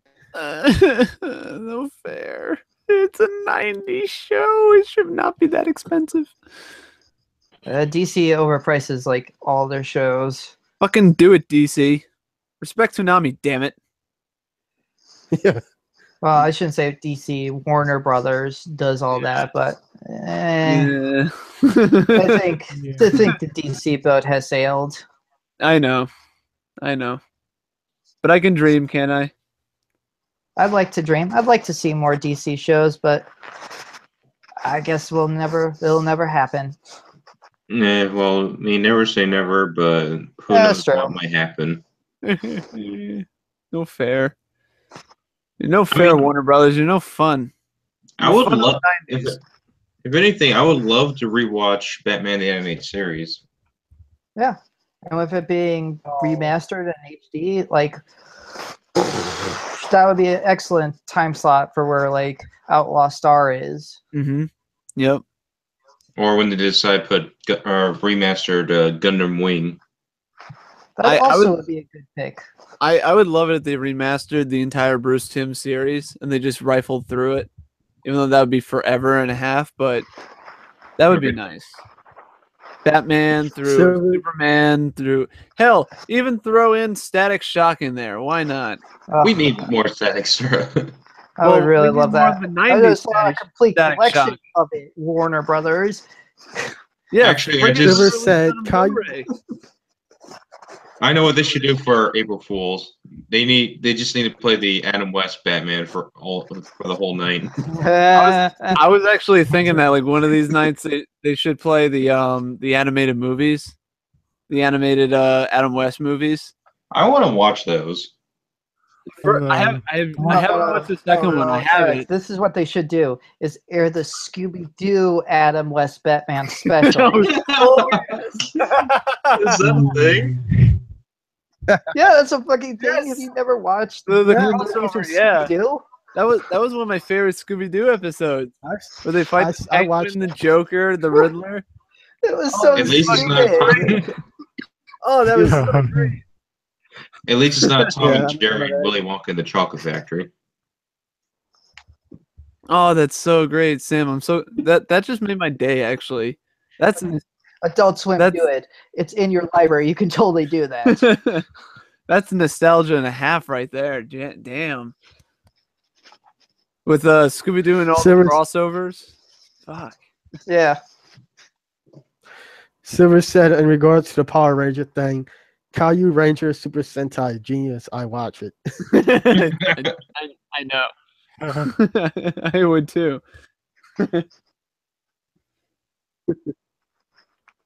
I know we went to a tangent, but should we just talk about a fun tangent, and it was somewhat relatable.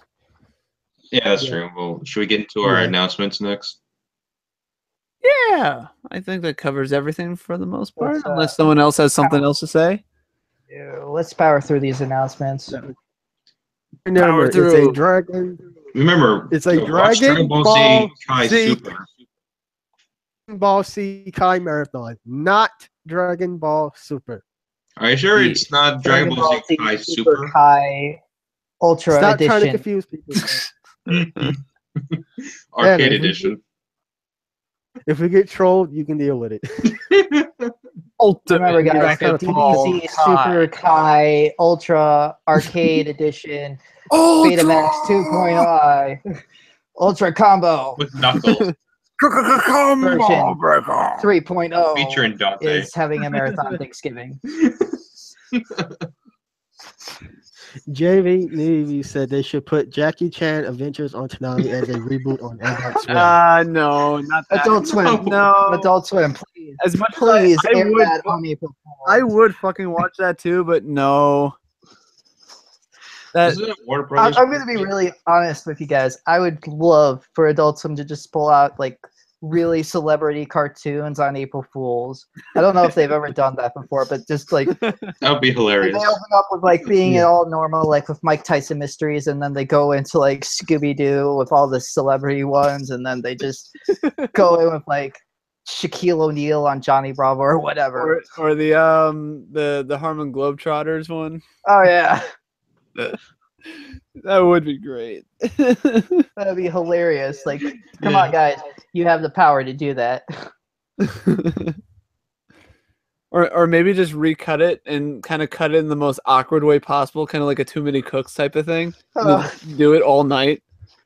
Oh, that would be hilarious. Because the animation during that era was like so jagged and weird looking. Yeah. Like the freaking Joker from that series looks creepy. Looks so freaking creepy because he's always smiling. Always. Basically, what we're saying is Adult Swim, hire us. We have ideas. Yes. I'm available. No Woolen Warrior Marathon. No. Oh, please. Yeah, no. Woolen Warriors. Well, I would say, like, if it's actually a Fool's joke, please do, because that would be hilarious.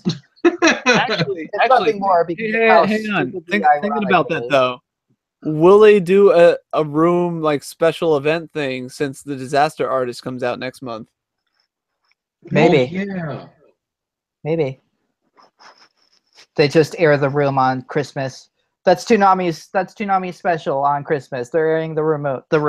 No, honestly, they show the room, and then while during the broadcast, they will interview James Franco and the guy that plays what's his name? Mark. I think his name's Mark. Basically, Tommy Wiseau and Mark from the movie. Oh, hi, Mark. Yeah. Silver said Woolen Warriors marathon for April Fools. No. I would be for stupid. that. Like, I'm gonna be honest. I would be for that, man. I think people would be even more pissed That's off than too they were for simple, the though. Rick and Morty marathon. Or maybe they play like a super badass show that's sort of similar to Woolen Warriors, but at the beginning they play the Woolen Warriors intro. If only Thunderbolt Fantasy had a dub. I mean, I just think having Woolen Warriors is just too easy. You got to have something a little bit more. I think it's too simple. I don't know. That's just me. Card That's capture Speaking of software. Gundam Thunderbolts, I I have. think they did standards, add a damn dub it. on the Gundam When it comes to Info pranks, I have YouTube channel. standards. Damn it.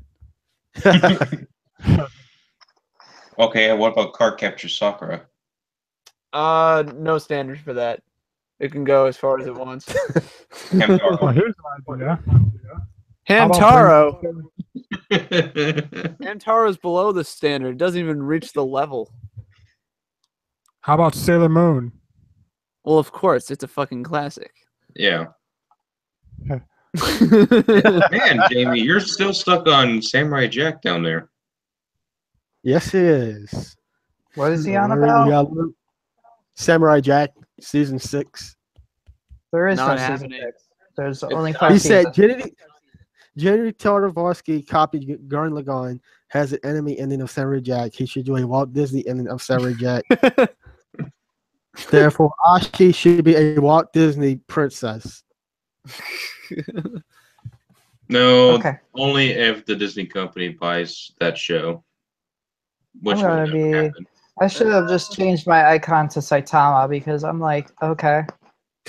Moving on. We're moving on. Silver said Gundam SD. I don't know. Who would watch the original Mobile Suit Gundam in SD? Like, No one. would you? The original? The original? I know what he says. Like, The chibi Gundam one. SD. Oh, Yeah. that SD. I thought he was talking about standard definition, not that one. Oh, The little like flash The- animation. The one. really, really cartoonish Yeah. Gundam, which was obviously meant to sell Oh, toys to that children. I mean, you could Yeah. always argue that all Gundams are like that, but that one specifically, that chibi look, how toyetic everything is, it's Yeah. pretty clear this was aimed at kids, Gundam Like- said, how about Yeah, it was. Tenchi? like really little Yeah. kids. Tenchi Muyo, I think Tenchi's done. Yeah. GXP was shit. Jeremy News said, because everybody who saw the Samurai, because everybody is the Samurai Jack fans hate the ending because Ashi died. It had to be done though. She couldn't exist without Aku. Ye- He was Exactly. Yeah. born from evil. That is Aku. Yeah. It had to be done. In the words of Aku, you try and raise them right, and they fall in love with your mortal enemy. Even though I will say, like my criticism for that is that technically Jack falls in love with an essence of Aku, which I feel like is a little weird. But Ashi was just such a badass character that I'll accept it. But she had to die. With how things turned out, she had to die. Without Aku, she could not exist. Yeah, it's bittersweet. Terrible. Literally, Aku has almost taken everything. In some regard, Aku almost took everything away from Jack, but Jack got his life back, really. I thought the ending was fine. I thought it was the appropriate ending. Exactly. I actually have another April Fool's idea. Okay, this, and then we're moving on to like Yeah, our topics. yeah. Because I'm Yeah. It's probably a dumb idea, It- but just for the bumps or for the music, they just replace all the Toonami music with the Hamilton soundtrack. I don't know, that's Mm. stupid. Yeah.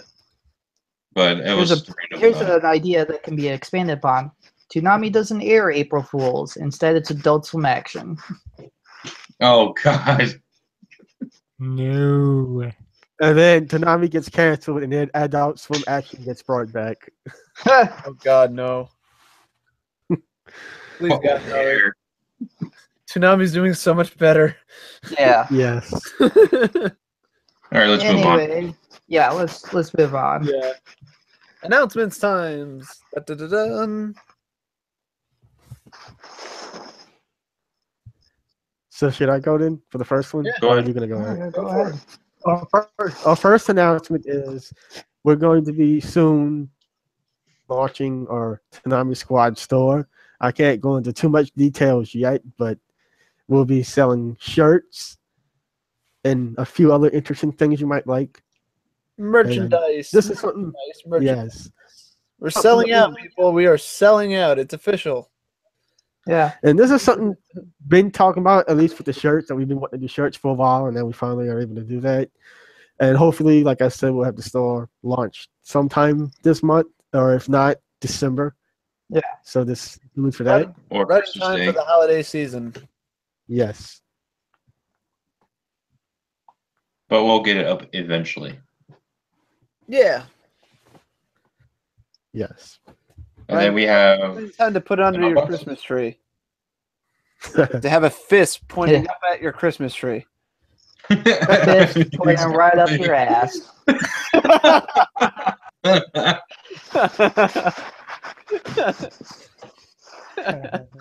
Thanks, Sam. Yeah. 'Cause that's Anytime. what it needed. That's what it needed.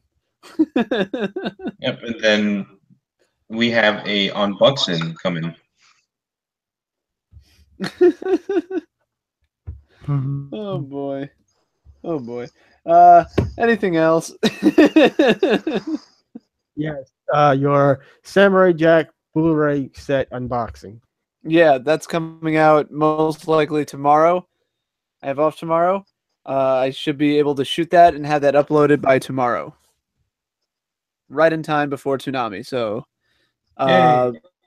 I'm actually looking forward to it. little preview of it. It's fucking awesome. It's beautiful. I got through basically the seasons that I did not watch, which was like seasons, like middle of season 2 and pretty much middle of season.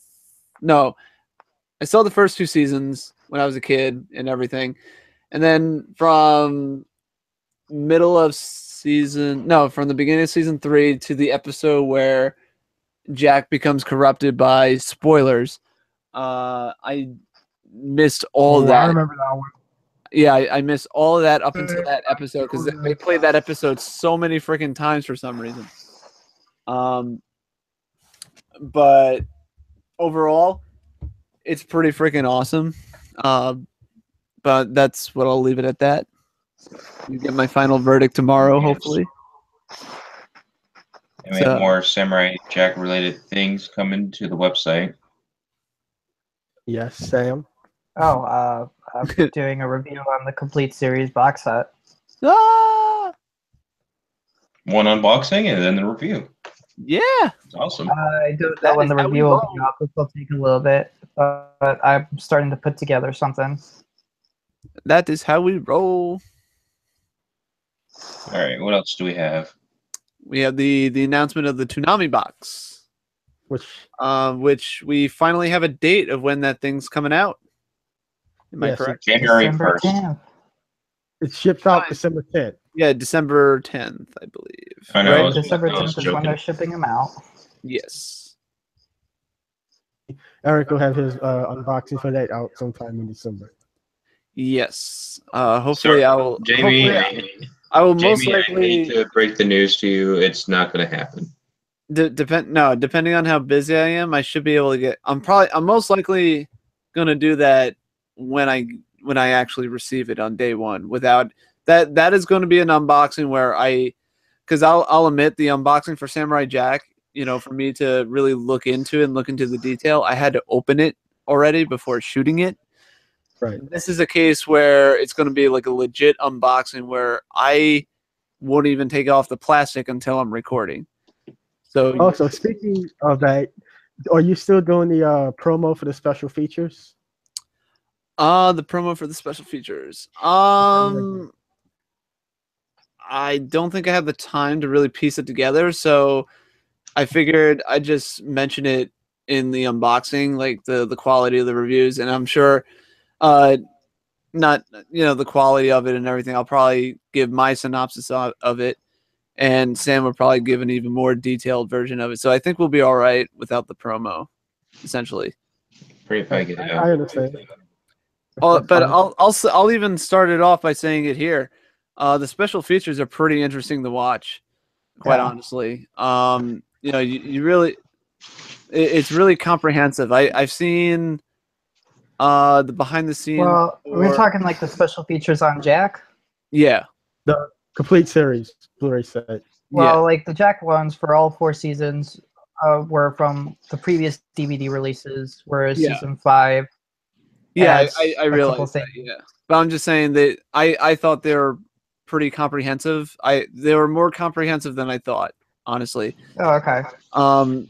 I've seen the behind the scenes for the first 2 seasons, I would say, and I was really impressed with like the level of detail and all that, going through all the storyboards and everything.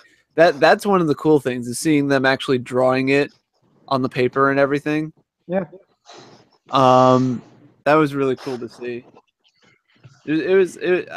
I would recommend it.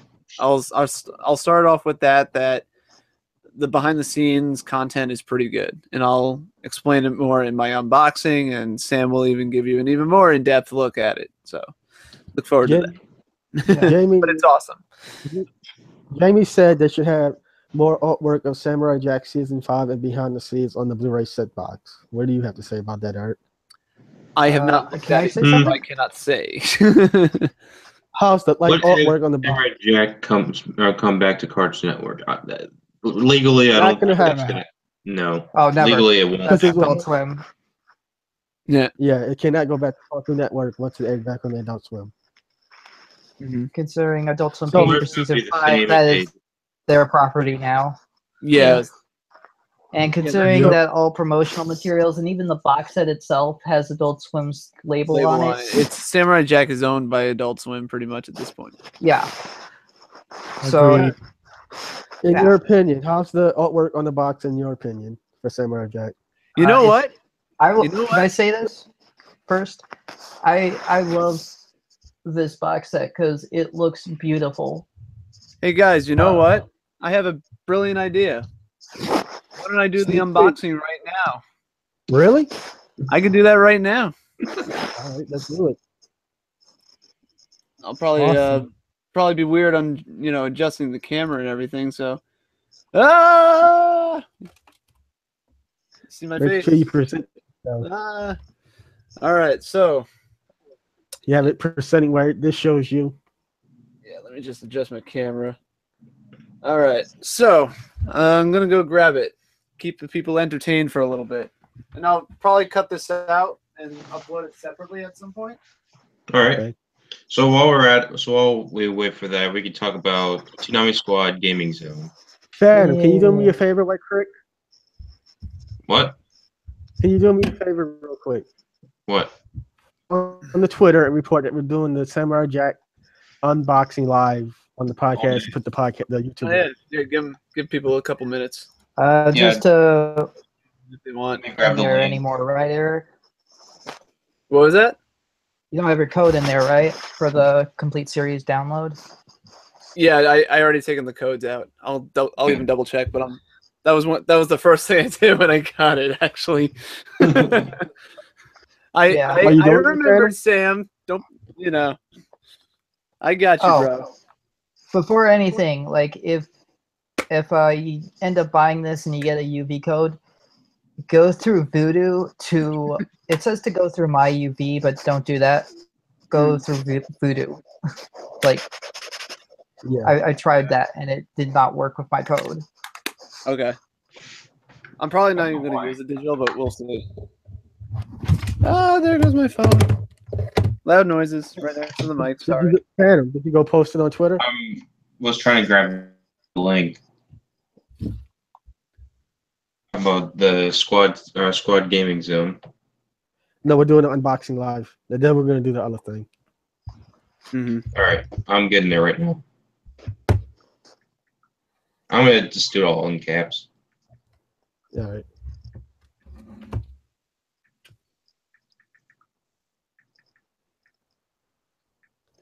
Shut up, Silver. What the fuck is he saying? Did you say like Huh? I don't give a shit about that stupid Samurai Jack Blu-ray? It's No, stupid. no. Silver, He said it's Toonami- okay to be jealous because you're broke. Oh, he said Toonami Squad Gaming Zone, the worst Let's Play attempt ever made. It's a masterpiece. It's a family picture. You're just jealous you don't have a PlayStation 4, Silver. I don't own a PlayStation 4 either. Hey, at least we are not reviewing Dragon Ball Evolution like Nostalgia Critic did.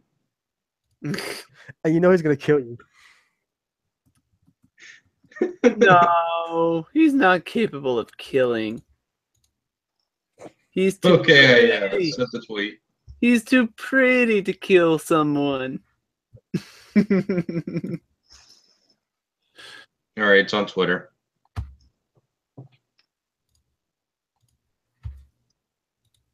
The unboxing, not the Dragon Ball Evolution review. Can't believe it. I don't know why I didn't think of this until now. Yeah, me either. Never. Could have put a hashtag fan, but oh, that's good enough. God damn it. God dang it, Bobby. It's just don't worry about it because people are retweeting it. Yeah, I was gonna say Eric already retweeted it. Yeah, I figured I'd throw a retweet. Add a edit feature. Yes. We tweet feature. Thank you for the 200 and something characters, though. Fuck you. 280. I get so fucking tired of reading tweets that are basically marathons of paragraphs. Like, shut the fuck up, guys. Please. Going down your 20 words or feed. less. Scrolling down your feed, reading these long ass freaking tweets. Too much. Ah! Ah! But yeah, whenever you're ready, though. I'm trying to get to it on my account. Damn it, boss. Oh, damn it, I want to do that. That's what she said. Final cut. Anyway. Okay. So, yeah. Let's do it. So, the Samurai Jack. This is going to be this segment that I just literally improv'd off the top of my head because I was like, we're live. So, let's unbox the Samurai Jack Blu-ray box set. No, that's backwards. Yeah. But anyway, yeah, woo! So this is what it looks like when you receive it in the mail, and when you take it off the plastic and everything. I think Sam mentioned this before, but he was right. The box is beautiful. Like I thought this was going to be like a stereotypical cardboard box, but it's actually like really, really sturdy. Yeah. And I It feels like how, it can take a beating or two. Yeah. It's really nice. Yeah. And I also like how it kind of glistens off the light. You see like the flare and things like that. Even Jack's eyes flare like that when you see it. Yeah, there's a little bit of a glare, but yeah, there you go. That's a good example. Kind of like in the show, you can kind of see like a aspect ratio. Yeah. And on the back, even though it'll be backwards in the camera, basically it reads, Samurai Jack includes all 5 seasons. Season 1, 13 episodes. Season 2, 3, 4, 5. Well, seasons 1 through 4, 13 episodes. Season 5, 10. Special features. The evolution of Jack. Sketch movies. The making of Samurai Jack. Gendy's scrapbook. Not that scrapbook, the other one. And the pitch. The martial arts of Samurai Jack. The Lost Artwork Gallery, and commentaries. Approved by Adult Swim and Warner Brothers. Thanks. But yeah, so that pretty much sums it up. Like I said, I watched the special features for the evolution of Jack and the making of Samurai Jack a little bit. It kind of goes between each DVD. And like Sam mentioned, it's in standard definition if you're kind of into if you're into quality, if you're one of those quality guys. Yeah, Yes. it's not remastered at all. Yeah, I will bring that up in my review, but I guess my thoughts are on it is still, it's kind of disappointing. They could do easily a little touch up on it, but I understand that it's minor. Yeah, for me though, with like behind the scenes and things like that, I can understand not like remastering the footage. It's not really, I don't find it really necessary. For me, it's more about the information that you find out rather than like the quality of it, as long as it's passable, which it is. You know, it's still really cool though to see them like working on the show. You know, like I said, like before, when you see like Gendy like drawing out the show, drawing out Jack and everything, it was a cool experience. For some of the special features, like I said, I haven't finished watching all of them yet. Neither have I. So we're on the same boat. I plan to eventually, and like I said, Sam will probably provide more information on that when his review drops. Silver said, "So beautiful." Yeah. Yeah, I know, right? It is a beautiful art. Yeah. It's so simple too, but it works on so many levels. Yeah. I still love that. Yeah. That's fucking awesome. I just love that. Are you going to show the inside of the box as well? Yes, I am. Yeah. Do that right now. So, so when it opens up, it basically opens up like so. Yeah, just like that. That's the case right there. And all 5 seasons are right here in this little, bookcase thing. There's also one other thing, plus the the codes. The codes would be inserted like right in the front here.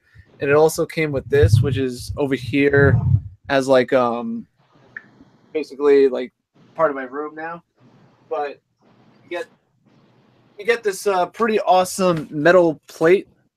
I thought it was magnetic, which is kind of disappointing.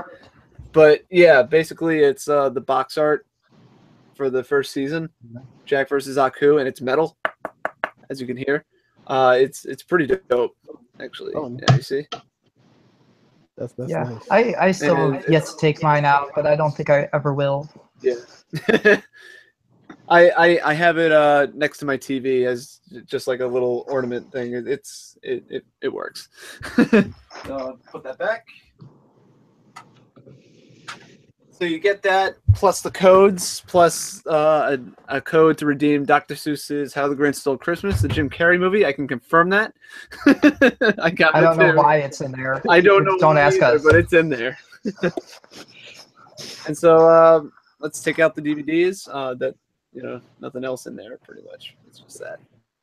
And so these are the 5 DVDs.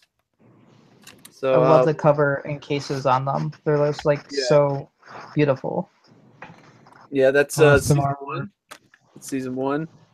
A little bit cut off, which is kind of weird. And also, my only criticism of it is that I kind of wish it had the text, Samurai Jack season 1, on the front and back. And especially this one, like Aku getting cut off a little bit like that is kind of weird. Especially after, getting the full metal plate thing where you can see it all together and everything. But it's still pretty dope. And then, you open it up, and that's the disc in the forest. Nothing really special inside. And pretty much it goes just like that. Season 2 is this one. And let me get the glare out. There you go. Yeah, that's better. Jack standing tall. Warriors and everything in the desert. That's season 2. Season 3 is Jack hamming it up with the party guys, partying it up. Yeah, the rave. Yeah, at the rave. On the back, you get this lovely girl. Creepy face and everything. Yep. Oh, yeah. I forgot to show you the disc for season 2. It's a basically mountains and a lake. It's beautiful. Yeah. Nice. Season So 3 is So each disc has its own artwork. yes. They're all Awesome. beautiful. It's just Yeah. all of them are great. Amazing. Can't complain. Season 4. This might be my favorite one next to season 5. I would say Yeah. I'm a sucker for like film noir, black and white. You know, on the back. You know, and yeah, and bamboo. Again, with I just love the lighting. Where Jack meets the samurai. Mm-hmm. Yeah, I can't complain. And then, of course, the infamous season 5, which is probably my favorite box art. Again, kind of bland because it's missing the title, but can't complain.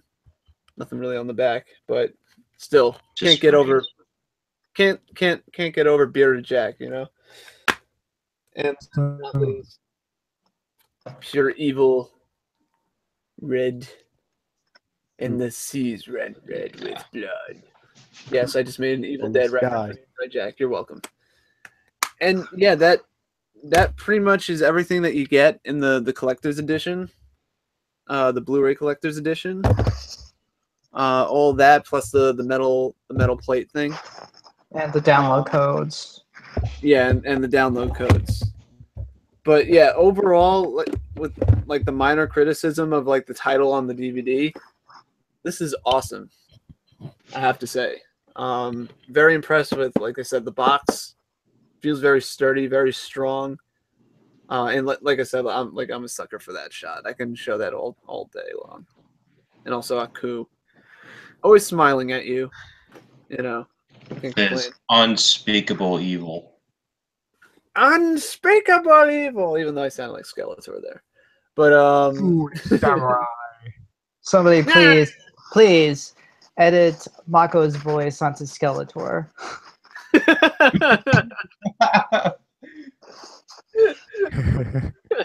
I shall get you, He-Man, in the distant future. I will get you, He-Man. Oh man, we need Mako for that now. Just get Greg Baldwin. Just let's hire Greg Baldwin to just do that. Do the lines of Skeletor in like Aku's voice. Yes. Hey, send him a tweet. Have him record it on YouTube. I'm sure he'll do it. He probably would. Yeah, he would. Yeah. But anyway, so yeah, that pretty much is everything that you get in the Samurai Jack Blu-ray collection. I would recommend it. I think I got it for about $80. Which is not bad for 5 seasons. That's not bad. That's when I pre-ordered it, but for right now, the retail price is $112. That's what it's currently going for on Amazon. Well, like we said, if you saw season 5, you know, on Adult Swim and Toonami, you know what it's all, you know what happens for the most part. But you know, this is a classic, and thanks to Adult Swim reviving it, we finally got this, and hopefully this will be like a bridge to some other shows like Kids Next Door, Teen Titans, Megas XLR. Thundercats. Oh, that's never happening for Vegas, but I would totally buy like a Teen Titans complete series. I mean, like Warner is releasing a complete series Blu-ray release of Batman the Animated Series, so that obviously says something. Yeah. Mm-hmm. The classics are still alive and getting remastered, and you can't complain. And you know, nostalgia bread suckers like myself will buy it. Yep. I mean, we both got this. So yeah, I mean, so that's Teen Titans. That's the unboxing. That's what you receive. I totally recommend it. Go get it. Like right now. Go ahead. Go. Yeah. Go get it. Yeah. I'll have my review up whenever I could. So let's talk about the Toonami Squad Gaming Zone. Yes. Yes. Toonami Squad Gaming Zone is a new gaming stream that Phantom, myself, and Gundam have come up with. We throughout the week. Right now, we've been streaming on Monday nights, Wednesday nights, and Friday nights. It's usually about an hour long. It's similar to Jason DeMarco and Gil Austin's Game Humpers on adultsfilm.com and on Twitch. Mm-hmm. We'll stream different games each night. And sometimes we might switch up who's playing, or depending on the game, we might have two of us playing on the game or whatever. It all depends. Mm-hmm. I'll tell you this Right much: now- I would like to stream Steven Universe, the video game. We do have pirate shows. The one that's called Steven Universe Save the Light. Yes, Yeah. I want to play that. I only watched like one episode of someone playing it, and I really like it. Yeah, gameplay does look awesome. It does kind of remind me like Paper Mario, Mm-hmm. just the turn-based gameplay. Anyways, right now it's just Yeah, but Phantom, myself, and Gundam who's a part of it. Maybe we can get Eric on there one day. And I don't know who else in the squad has a PlayStation 4. Maybe one day. Yeah. But yeah, we currently stream on this YouTube channel as of right now, Monday nights, Wednesday nights, and Friday nights. If not, I will just stream some random day in the week. Yeah, and that schedule is subject to change. Shut up. You're just jealous you don't have a PlayStation 4. That is a valid point. He said, disclosure, Toonami Squad Gaming Zone is freaking terrible. Well, full disclosure, it's awesome. Yes. Despite a few technical glitches we had, but that happens from time to time. Yeah. Yeah, because I assume sometimes the PlayStation like blocks some footage. I assume. Well, yeah, It's that too. like and certain then, points of the game or a whole story mode. Yeah. I'm talking to you, Capcom. I'm calling on your own bullshit. Japanese companies. You remember when we were talking about how companies are behind with the times, or Japanese companies are behind with the times? Video game Japanese companies are all about. Yeah, just quote Super Milk Chan. They are all about that shit. Behind the times. and that is one issue. And then the last Friday night we streamed, YouTube was overloaded, so we kind of kept getting kicked off the server. Mm. Yeah, I can't necessarily blame the game per se, or I could probably blame the network. Excuse me, sorry. Mm-hmm. You're excused. yep. But hopefully, I want to get more games on my PS4 eventually. Maybe some more fighting games. Hopefully, when Dragon Ball Fighter Z comes out, we'll probably play that. Yeah, that should be fun. I just wanted to get it just so I can get the Goku statue. I kind of want it, but like that's way too much money. It's not worth 100. Yeah, I got the Goku statue with Xenoverse 2 Collector Edition when that came out. Was it Super Saiyan Blue Goku or is it just Goku? The latest one is. I think if you pre-order it, you can get the. That one's through GameStop. Super Saiyan God Blue. Yeah. This the regular Goku. I think it was Goku on the Namek when he was in fight with Frieza, Yeah. and his orange shirt was like all ripped off and stuff. Yep. Yeah. No, I remember it. Yeah. I don't. Holy like I crap! said, I don't Somebody know, had. I really want that statue too, but it's not worth $180. I'm buying. Silver Watch both statues too. I mean, I'm buying freaking Gundam this month. It's like, It's been ridiculous this year with all the releases. no, but it's good. It's good for the industry. Yeah. though. Well, true, but Hey, it's not good for your wallet. At least they released How are we Gundam. freaking boring, Silver? What the heck? He's just mad because he's not here. Right, yeah, that's why. He's definitely mad because he's not in the podcast right now. That's why. Well, I mean, I want to see him stream And again. the actual podcast, not the chat. Yeah, no, that's what I'm saying. He's so upset. He's so distraught and upset that he's not in the podcast right now. We're not even paying him to be on the podcast. Also, occasionally, I might start streaming Dot Hack Last Street Code on the Toonami Squad Gaming Zone. Oh yeah, please do. Yeah. Yes. Nice. Yeah. Dot Hack is like Toonami, so why not? Also, like I said, the schedule will also be subject to change to whenever, Toonami Squad staff members are able to stream, so it won't always be on those days or But we will at certain times. Yeah, but we will try to aim for those days at the very least. Yeah. Or just some random day. Well, you want to have somewhat of a consistency to it. Yeah. But full disclosure, we're not streaming during the holidays. Yeah. Yeah, most likely the servers will be dead because so many will be playing. I was gonna be busy and stuff. Well, yeah, especially since I'm going to be gone for Thanksgiving weekend. Yeah. Understandable. Right. Unless somebody else is able to stream, then somebody will be streaming. Other than that, then they'll be streaming. Mm-hmm. Maybe if I get a capture device, I could probably stream 3DS games. I would wait on it because I have a feeling Elgato is going to release like a 4K 3DS in order to stream it. I don't know. I mean, I see people do it on Twitch. Silver said, "I would love to stream games." games.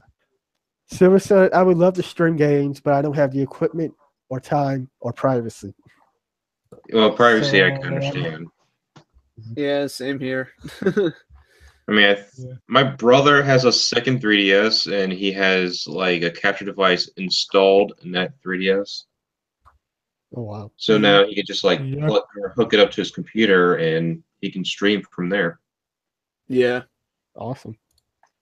Although I am jealous of his 3DS, I want it. Lol. It's the one with the faceplates. Nice. But yeah, I mean, that's pretty much our Toonami Squad Gaming Zone. We just stream whatever games we like. Yep. It's fun times. Just go check it out whenever it happens. Someone is speeding, What the apparently. hell was that? The fuck was that? Wow.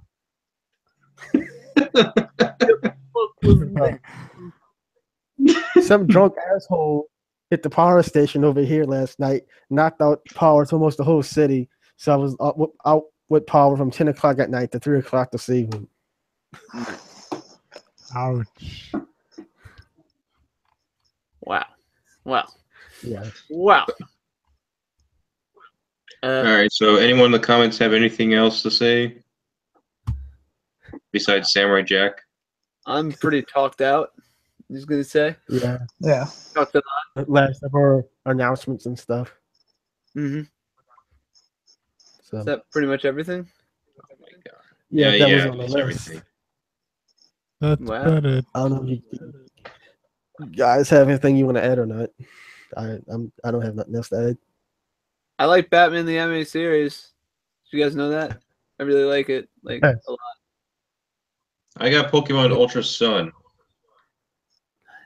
Lucky. And with that, I would say this concludes this episode of the Toonami Squad podcast sessions. Until we start mentioning off and ranting off, we should probably end it here. It's been a long night. It's been a long show. We really appreciate the people that came out and checked it out, even for a moment or two. Thanks, Jamie, for coming out and watching the entire thing as well. We really appreciate it. And yeah, like I said, with that, I would say this concludes this episode of the Toonami Squad podcast sessions, episode 19. Overall, I hope we hope you enjoyed it. I am your host, Eric Casey, also known as eRockstar5 on Twitter. I am JMB, aka the Boss, founder of Toonami Squad. You can find me on Twitter at JMB_70056. I'm Sam. I write. Oh, sorry. Good, very good. Eric Phantom. And I'm Phantom. You can follow me on Twitter at Fanstar64. I'm part of the Toonami Squad Gaming Zone. And I guess if we don't do a podcast next week, we'll see you after Thanksgiving. Yeah, maybe. Or on Toonami Squad Gaming Zone. Right. Many times. I'm Gundam Barbatos9 on Twitter. You know me as Brian Moyen on YouTube, where I upload gameplay videos and Toonami promos. And with that, this concludes episode 19 of the Toonami Squad podcast sessions. We hope you enjoyed Close it. Close to 20. Yeah, 20 viewers. next time will be 20. We hope you enjoyed this live stream, and we hope you tune in next time. Oh. Till then, adieu. Okay, you had something? No. That Okay. we're close to 3,000 followers. Yeah. That's true. Awesome. Please follow us on Twitter at Toonami Squad. Like us on Facebook at Toonami Squad Official. You can also follow us on Instagram now at Toonami Squad. 10 followers away to 3,000. Yes. Help us sell out. Seriously, help us sell out. We want to. We totally want to sell out. Anyway, joking aside. So with all that selling out, this is the conclusion of episode 19 of the Toonami Squad podcast sessions, episode 19 live. We hope you enjoyed it once again, and we hope to see you next time. Adios. We love you guys. Bang. And be sure to subscribe to us on iTunes. Lego my ego. Later. Adios, guys. Good night. Yeah.